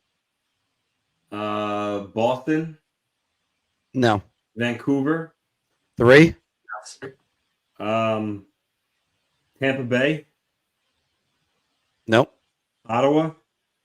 No. 5 seconds. No. And time. San Jose was one of the ones you missed. I know that. San Jose, Detroit, and Hartford. So I got 3 out of 6. You got 3 of them on that round, so that puts you up to 4 total. 4, yeah. All right. And Anthony, the last one, we actually just covered this a minute ago, so I'm hoping you didn't hear any of it. But this guy, this is your chance to catch up. This guy played for 1, 2, 3, 10 NHL franchises. Okay. He played for 10 NHL franchises. Ready? Yep. Michel Petit. The Lightning, the Rangers, the 2. Maple Leafs. 3. Blackhawks. No. Boston. No. Buffalo. No. Winnipeg. No. Edmonton. Yes. Dallas. No. San And Jose. time. And time. Hold on. Anthony said Winnipeg, right? He did say Winnipeg. Yes, so he's technically correct because it was Phoenix. Okay, so there was Phoenix in there. Damn it, All right. Mariota trying to screw me. No, actually, I gave you 10 teams. It's a third of the league. Yeah, if we're gonna do that rule, then yeah. I mean, I personally don't like that rule. Well, because it depends. If I say, I didn't mean screw me as in that. I meant kind of No, team. I'm not a big fan of saying, hey, you know what? Like, so let's just say the player played for them in like the early 90s when they were still the Nordiques, but you're talking about you're asking for you say Colorado. They never technically played for Colorado. yeah, so we'll clean that one up. But Anthony, on this one, you did get Edmonton, Rangers, Toronto, Tampa Bay. Yeah, so depending if you want to give me 4 or 5, we're going to abolish that rule. Then it's 4. If not, then 5. We'll go with 5. We'll go to 9 on that. Yeah, I think starting next week we should get rid of that rule. Yeah, only because it gets tricky if we say Winnipeg Jets, and you could get the credit for either Atlanta Thrashers or Phoenix the Coyotes. original Winnipeg Jets. Yeah, or the original Winnipeg Jets. Yeah. All right. Phil, I got my 3 for you if you're ready. I am. Go ahead. Okay. Let me get that timer set. This guy played for 5 NHL franchises. 5 NHL franchises. Mark Bureau. Philadelphia, Tampa. Yes. Ottawa. Nope. Rangers. No. Boston. Nope. Dallas. No. Detroit. Wait, stop. You got to go back. You got Dallas. You got to get credit for that in 2 seconds. Because he played for the Minnesota North Stars. So we're going with that rule. So you got two more teams remaining. And I'm going to start the timer. Go. Edmonton, Detroit. No. Yeah. It's done. And well, now you got time. Yeah. It's the ones that were missing were Philadelphia and Calgary. I said Philadelphia. You didn't say Philadelphia? So it's 4. Did. My bad. 4. You told me no on Philadelphia too. See, that's why we correct things, guys. It's okay. All right. I was too busy. I was probably too screwed up with the other one. Actually, Philadelphia was the first team I said, I think. I don't think it was the first team. I know you said Tampa Bay first. I said Tampa and Philadelphia were the first 2 teams I said. Okay. Well, you probably said it really fast that I missed it. Either way, we got it now. Okay. This guy, what the hell? This one, tell me. All right. Sorry. Hold on. I got this guy. There we go. All right. This next player played for 6 franchises. And his name is Jamie Pusher. Rangers. 1. Detroit. 2. Toronto. Nope. Columbus. Yes. 3. St. Louis. No. Buffalo. Nope. Boston. Nope. Tampa. No. Edmonton. Nope. Detroit. Oh no, I said Detroit. Yeah, you got Detroit. Arizona, Phoenix. No. And we got time. Okay, because you said Columbus, you got Detroit, you got the Rangers.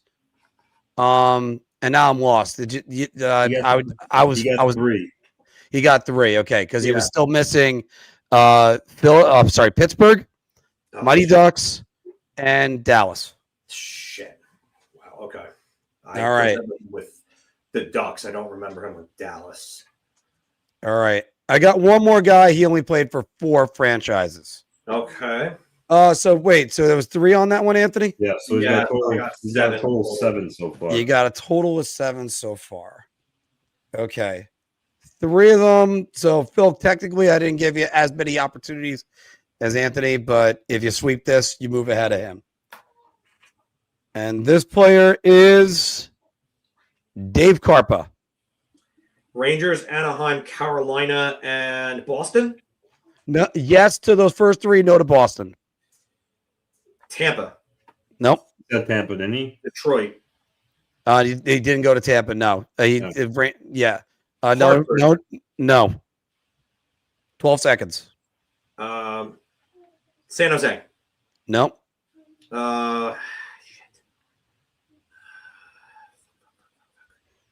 And time. So you got 3 out of 4. Got 3. Even with that, it was you move into the lead. The last team was Quebec. So Quebec. Oh, I forgot. I remember he played there. I forgot that. Shit. Yeah. That was where he started. Yeah. Which, by the way, supposedly the league is petitioning to get Montreal and the Avalanche to play against Quebec, or the way it was to wear the Quebec jerseys again. I personally still don't like it. I mean, it's cool sometimes, but all right. He's got 10. He's got 10 through the first go. I have 9. So Mark, you're up now. Okay. Who wants to go for mine first? I'll go for yours first. Yeah, Mark hasn't gone yet, so let Mark go. Okay. Yeah. So Mark, somebody else got the timer? You want me to take it? Anthony, you want to do the timer? Yeah, hold on. Yeah, let me get it. I'll get the timer. All right. Timer 30 seconds.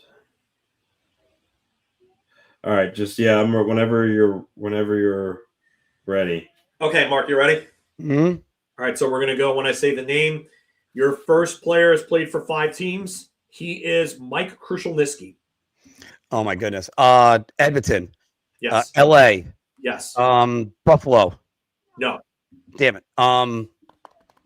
Edmonton, LA. Calgary. No.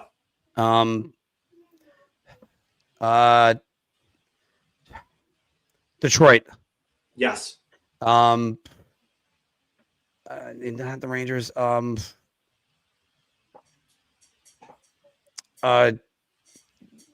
Damn it.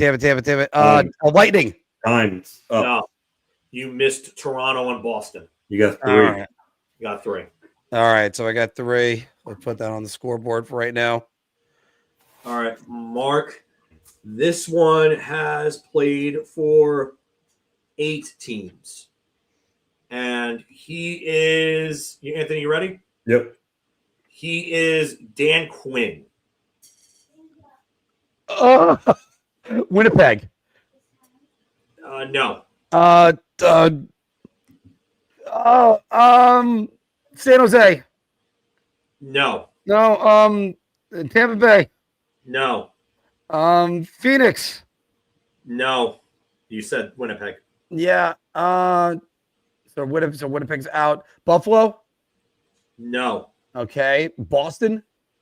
No. Time. Wow. 0. So 0. the teams were Pittsburgh, Calgary, Philadelphia, Vancouver, Ottawa, LA, St. Louis, and Minnesota. Oh man, that's a bad goose egg. And you know what? And the sad part is, I gave you a player with 805 career games. I gave you, so far combined, the 2 players that I've given you have played over 1,700 games. Yeah, if you can see my face when I did that, I knew who Dan Quinn was. I know I've seen him, heard him play. I can't believe I came up with a goose egg. Isn't Dan Quinn the coach of the Washington Commanders? That is correct. And the guy that blew the last Super Bowl to the Patriots for Atlanta. All right. Okay. Yeah, all you have to do is kneel down or even run the football a little bit. And so, Mark, you got 3. I got 3. So I barely have any chance to come out with the lead on this one. All right. All right. This next one has played for 5 teams. Anthony, you ready? Wait, is this Mark's last player? Or this is my last one, yeah. Oh, okay, yeah. Oh, sorry. Yep, I'm ready. All right. This next player is Curtis Leschyshyn. All right. Hartford, Quebec / Colorado, Yes. New York Rangers. No. The Carolina Hurricanes. Yes. Okay. Because I did say Hartford. Wait, yeah, you said them already though. Yeah. Because he went back there again. So shit. You need 3 teams. I need 3 teams. But I had the Rangers, right? And Colorado. All right. Rangers, Colorado. No, he never played for the Rangers. He never played for the Rangers. All right. Time. Oh, because Sylvain Lefebvre played for the Rangers. Yeah, no. All right, so you got Quebec and Carolina technically, or Hartford rather, but he also played for Ottawa, Minnesota, and Washington. Yeah, I screwed that up greatly because Jake Lecision played for the Rangers. Yeah, so you got a total. Got a total of 5. Jeez. All right. That 8 goose egg is really gonna haunt me. You want my 3 now, Mark? Yeah, I might as well finish my embarrassment. All right. Phil, can you get the timer? Give me a second. This way I can focus on counting the teams. All right. Whenever you are ready, Anthony. All right, hold on. Let me just. All right, Mark. Your first player. He has played in 1,097 games, and he's played for 7 teams, and his name is Tom Fitzgerald. Islanders, Yes. Florida Panthers, Yes. Ottawa Senators. No. LA Kings. No. Minnesota Wild. No. Nashville Predators. Yes. Okay. New Jersey Devils. No. I can't believe I'm blanking. 5 seconds. Quebec Nordiques. Avalanche. Yeah. All right, so 3. You have 4.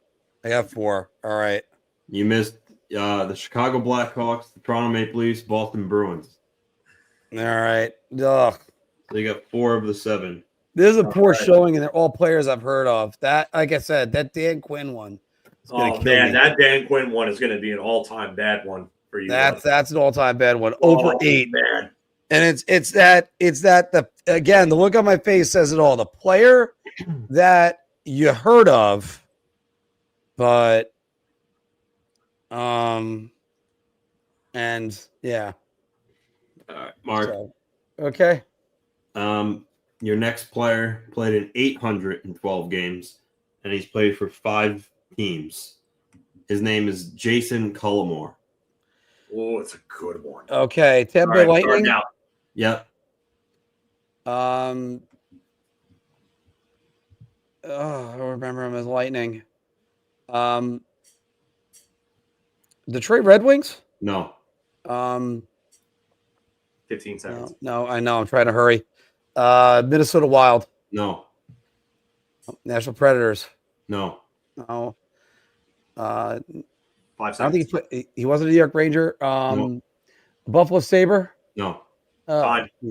Time. I know that. You got 1.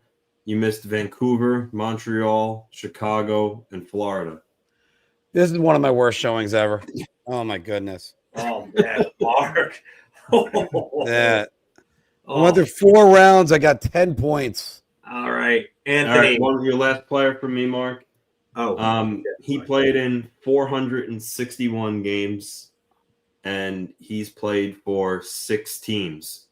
You ready with the timer, Phil? Gotcha. His name is Jim Vandermeer.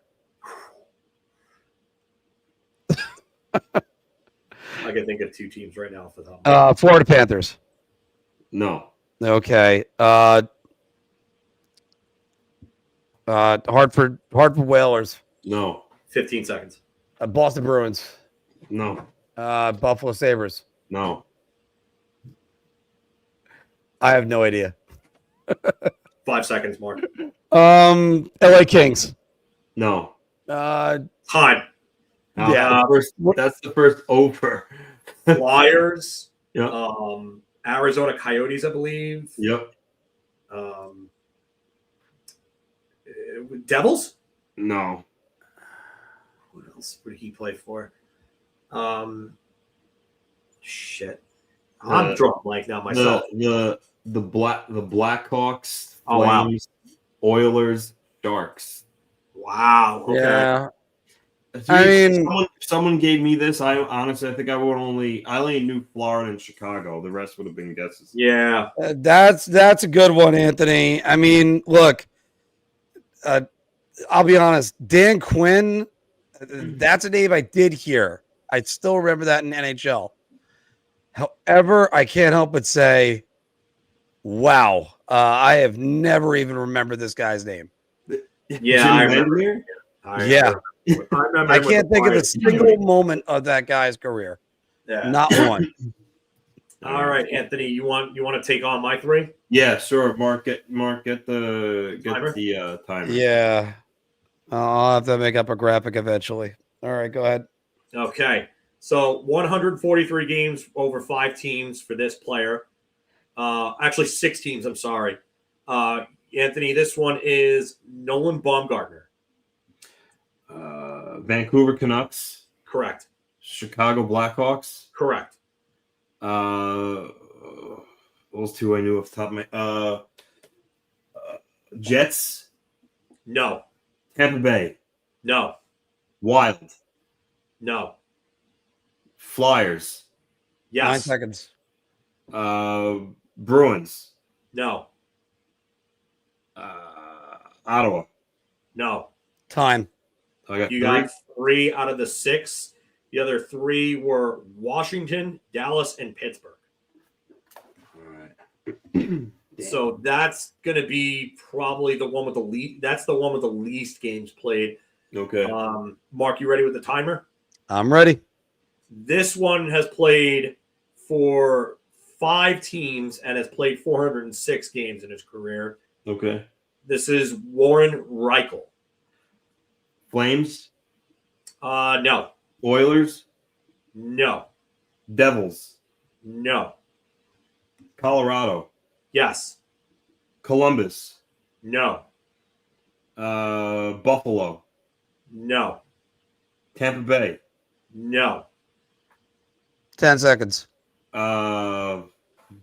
Anaheim. Yes. Kings. Yes. Time. So you missed Toronto and Chicago. I got 4. 3. Okay, by the way, how many did you get on the last one, Anthony? 2. 2, okay. Yeah. So you got 14 so far. Okay. And then Anthony, 3 on that?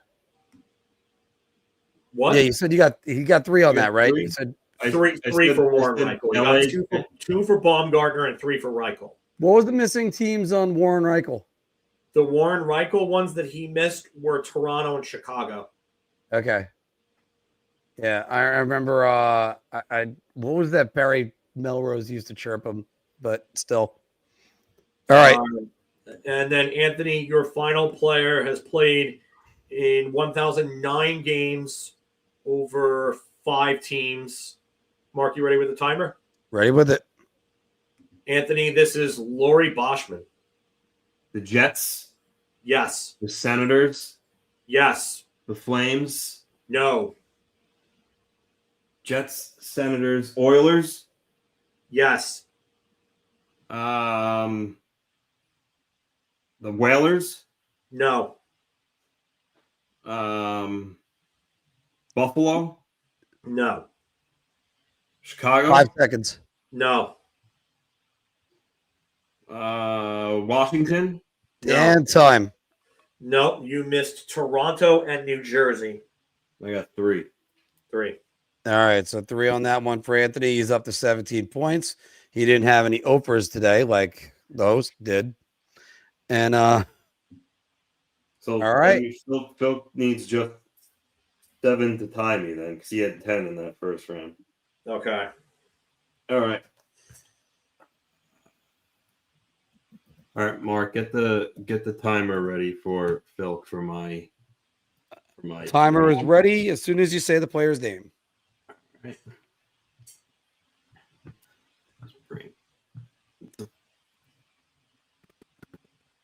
Computer's failing me now. Yeah, mine did the same before. Technical. All right, we're back. All right, so similar to your first player for me, this is going to be the guy with the least amount of games, Phil, 164 games, and he played for five NHL teams. Okay. Mark, you ready with the timer? Ready with it. His name is Nicholas Anderson. Tampa Bay? No. Montreal? No. Florida? No.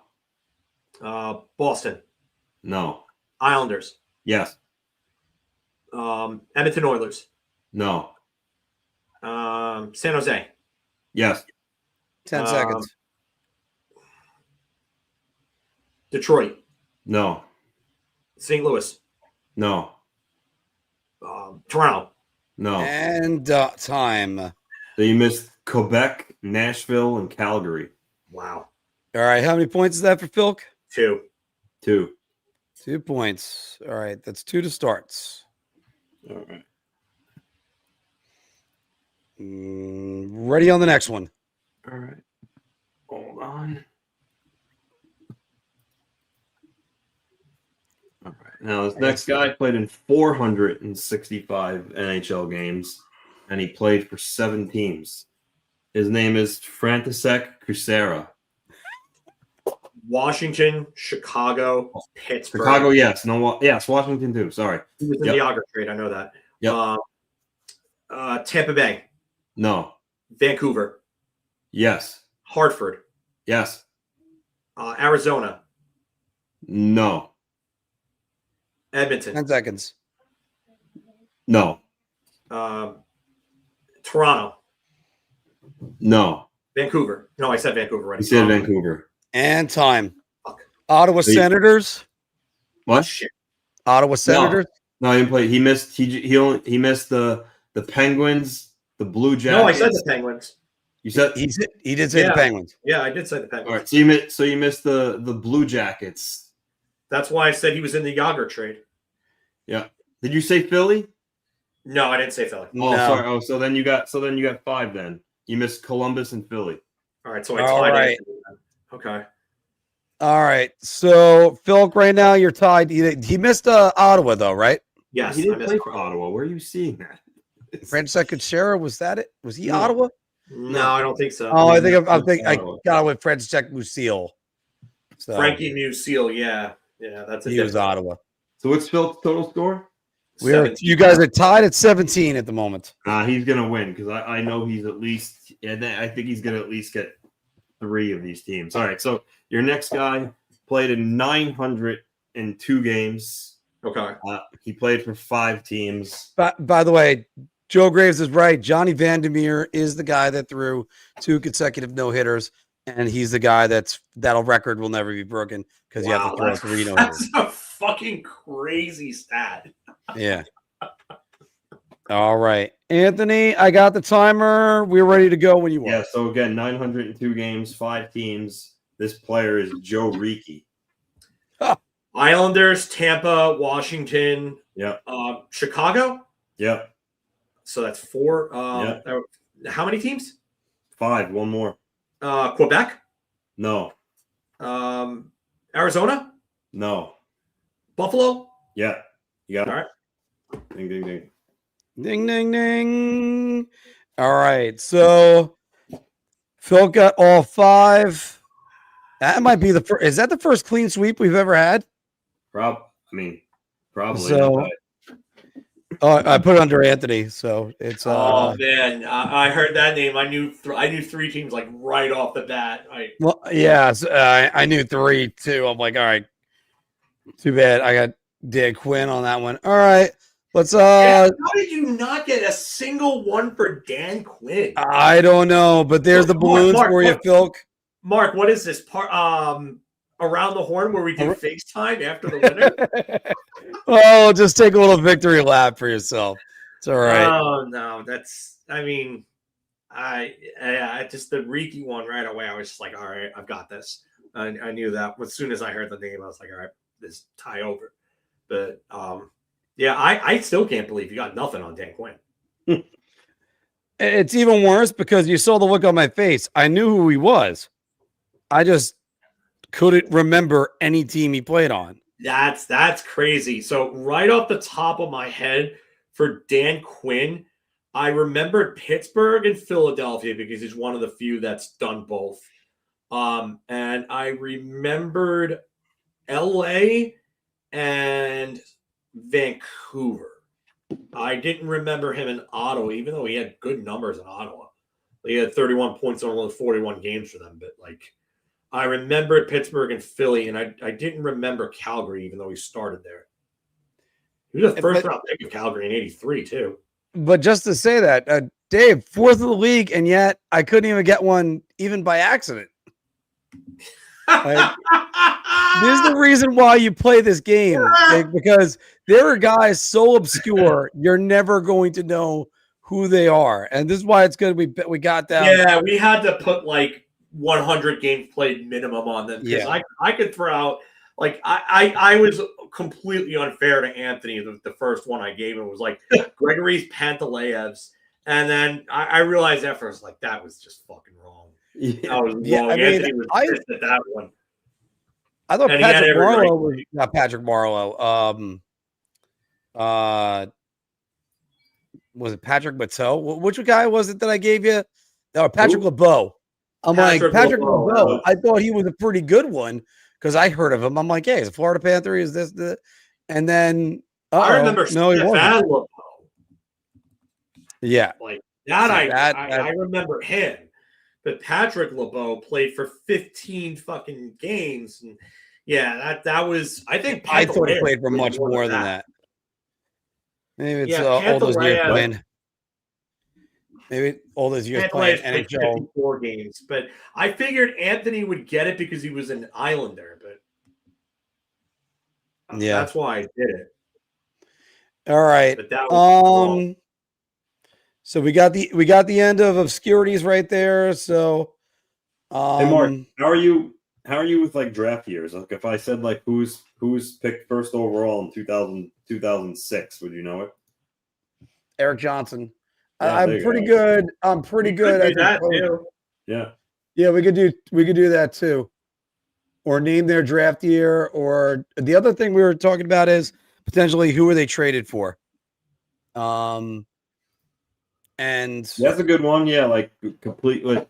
Yeah, I mean, I think the difficult thing about that is how would you be a stickler? Like if you forgot like a 3rd round pick in the deal, like or how specific you want to be. Like No, I think you have to find a guy that they were traded once or not the full trade. Don't worry about that because we're going to get future consideration stuff like that. But I would say name a player that was in that deal. So we got those. We could always do that. Sort of like trade trees. Like take for instance, if you said Mark Messier, you could still do Bernie Nichols. Yeah. I don't think we should do the draft pick what they turned into. I think that's a little bit because some of these draft picks get traded all the time, especially post cap.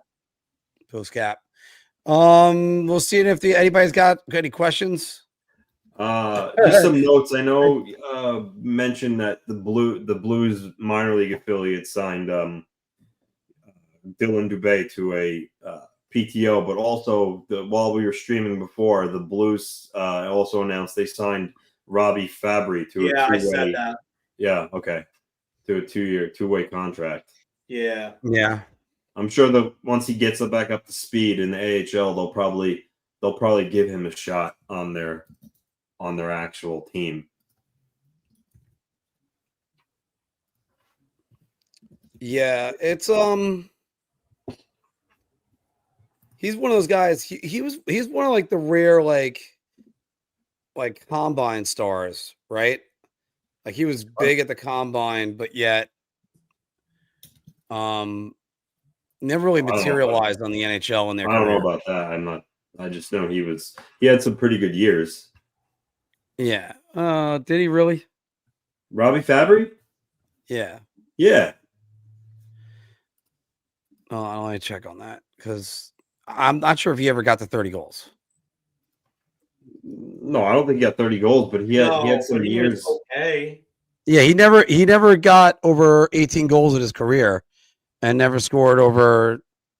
He's a mid-level player. Yeah, he had a bunch. He had a bunch of 30. 30. But what the interesting about him is that those 30-point years he had. If he never got so. For instance, 23-24, he had 32 points in only 68 games.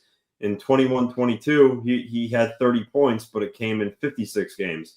Then in 19-20, he had 31 points in 52 games. So a lot of times where he had pretty good production, he didn't play. So if you extrapolated that over the course of the whole year, maybe he would have been like a 50-point player. But I think I just remember him because his coach, his training coach, talked about him and said how good of a learner that he was when he was doing all the skills competitions and stuff like that. I think that kind of boosted his draft stock. That's the only reason why I remember that. I mean, because other sports have those guys too. Those guys that they go in, they wow the scouts, and then that's it. I have a pretty simple trivia question for you, Mark. But when Sorokin got his last shutout, he became tied for the all-time leader in shutouts. Do you know which Islander goalie he tied? Chico Resch. Yes. See, most people would automatically say Billy Smith, but no, it was Chico Resch that he. No, and you want to know why? Because Billy Smith wasn't a regular season goaltender. He won a Vezina. He was the last Vezina winner to win it before it became a voted award. Yeah. But he was not a Vezina. He was not a regular season guy.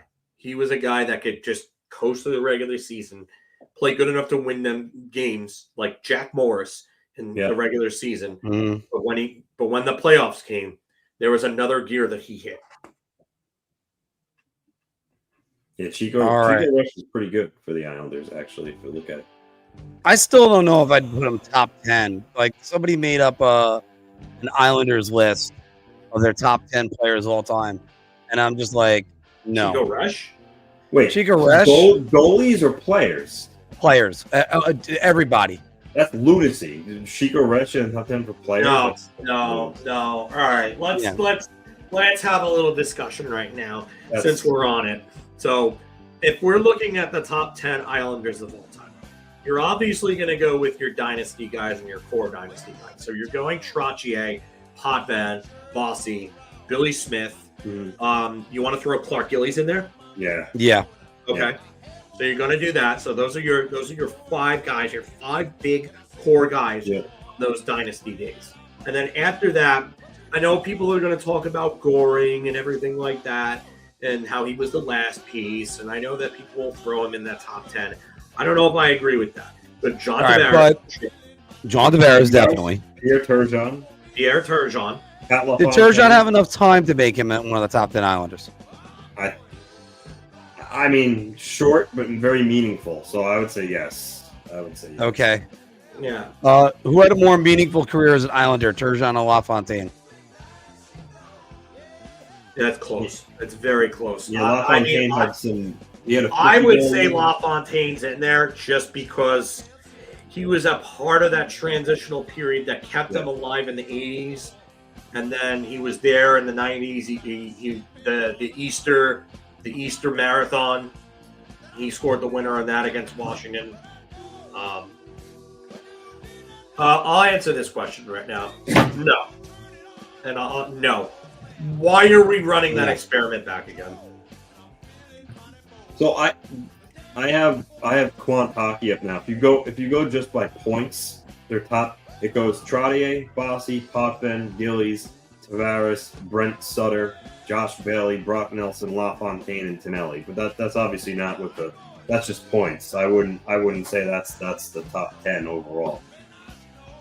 Would you? Yeah, I don't know if I would put Brent Sutter in the top 10. Because I would, other than those 5 dynasty guys, I say Turgeon, LaFontaine, and Tavares. So now you're at 8. The last two is where the conversation comes in. Do you throw in John Tonelli, who's 10th all time in points? I mean, he was. Yeah, I would throw John Tonelli in there. I would put Tonelli in there for sure. Yeah. Okay, but wait. Let me throw this one out there. Wait, who's the other guy you were going to say, Anthony? Was there another guy you were going to say right there? I would say Tonelli. In that case, Tonelli would be 9, and that leaves one more guy, and that can be, You could make a case of Goring. You could make a case for Nelson. You could make a case for Sutter. You could make a case for Palffy. Short-lived, but I mean, he was obviously very good for them in a short period of time. Can I throw a name out there that I know he's been honored by the New York Islanders, and there's been lots of times where they've seen him. And a matter of fact, obviously they saw him last year a lot when they won the lottery. But what about Kenny Morrow? Yeah, I would say Kenny Morrow. He doesn't have his jersey retired by them either. Award for them. Yeah, absolutely. I mean, and you want to talk about one of the last pieces for them? Kenny Morrow's name doesn't get brought up enough as one of those last piece additions. Because you got to remember, he went straight from winning the Olympics and winning with the Miracle on Ice team to coming up and playing for the Islanders and winning a Stanley Cup. And in an era where guys didn't do that. It's routine now. Yeah. He went straight from there to the Islanders, and he played some important minutes for them. Yes, he didn't score a lot of points, but he played important minutes for them. And then he led the NHL in postseason plus-minus in 1981, was a plus 20 in 18 games. Like, I know that stat there's a lot of holes there, but when you go up plus 20 en route to winning a Stanley Cup in 18 games, you have to be doing something right. Yeah. Yeah. And it's because I thought about it too. I'm like, Morrow didn't have his number retired by the Islanders. No, he's in their he's in their Islander Hall of Fame. He doesn't have his number retired. I mean, he fits every criteria to have his number retired. That kind of sucks because that's a guy that deserved it. Like, when I look at Kenny Morrow, I look at somebody who was probably closer to Kevin Lowe. He was the Islanders' slightly less offensively inclined version of Kevin Lowe. Like, he was that damn good defensively. Yeah, he was the definition of a shutdown guy. Not much offense. Like, he's amongst Islander defensemen, he's 26th all time in points. So he's ask Glenn Hanlon, by the way, about him not being that much offensively with a guy like Kenny Morrow. That's just not, and not that he was a Norris caliber defense. I mean, he had one top 10 finish in Norris voting in 1984 and finished 12th in 1982.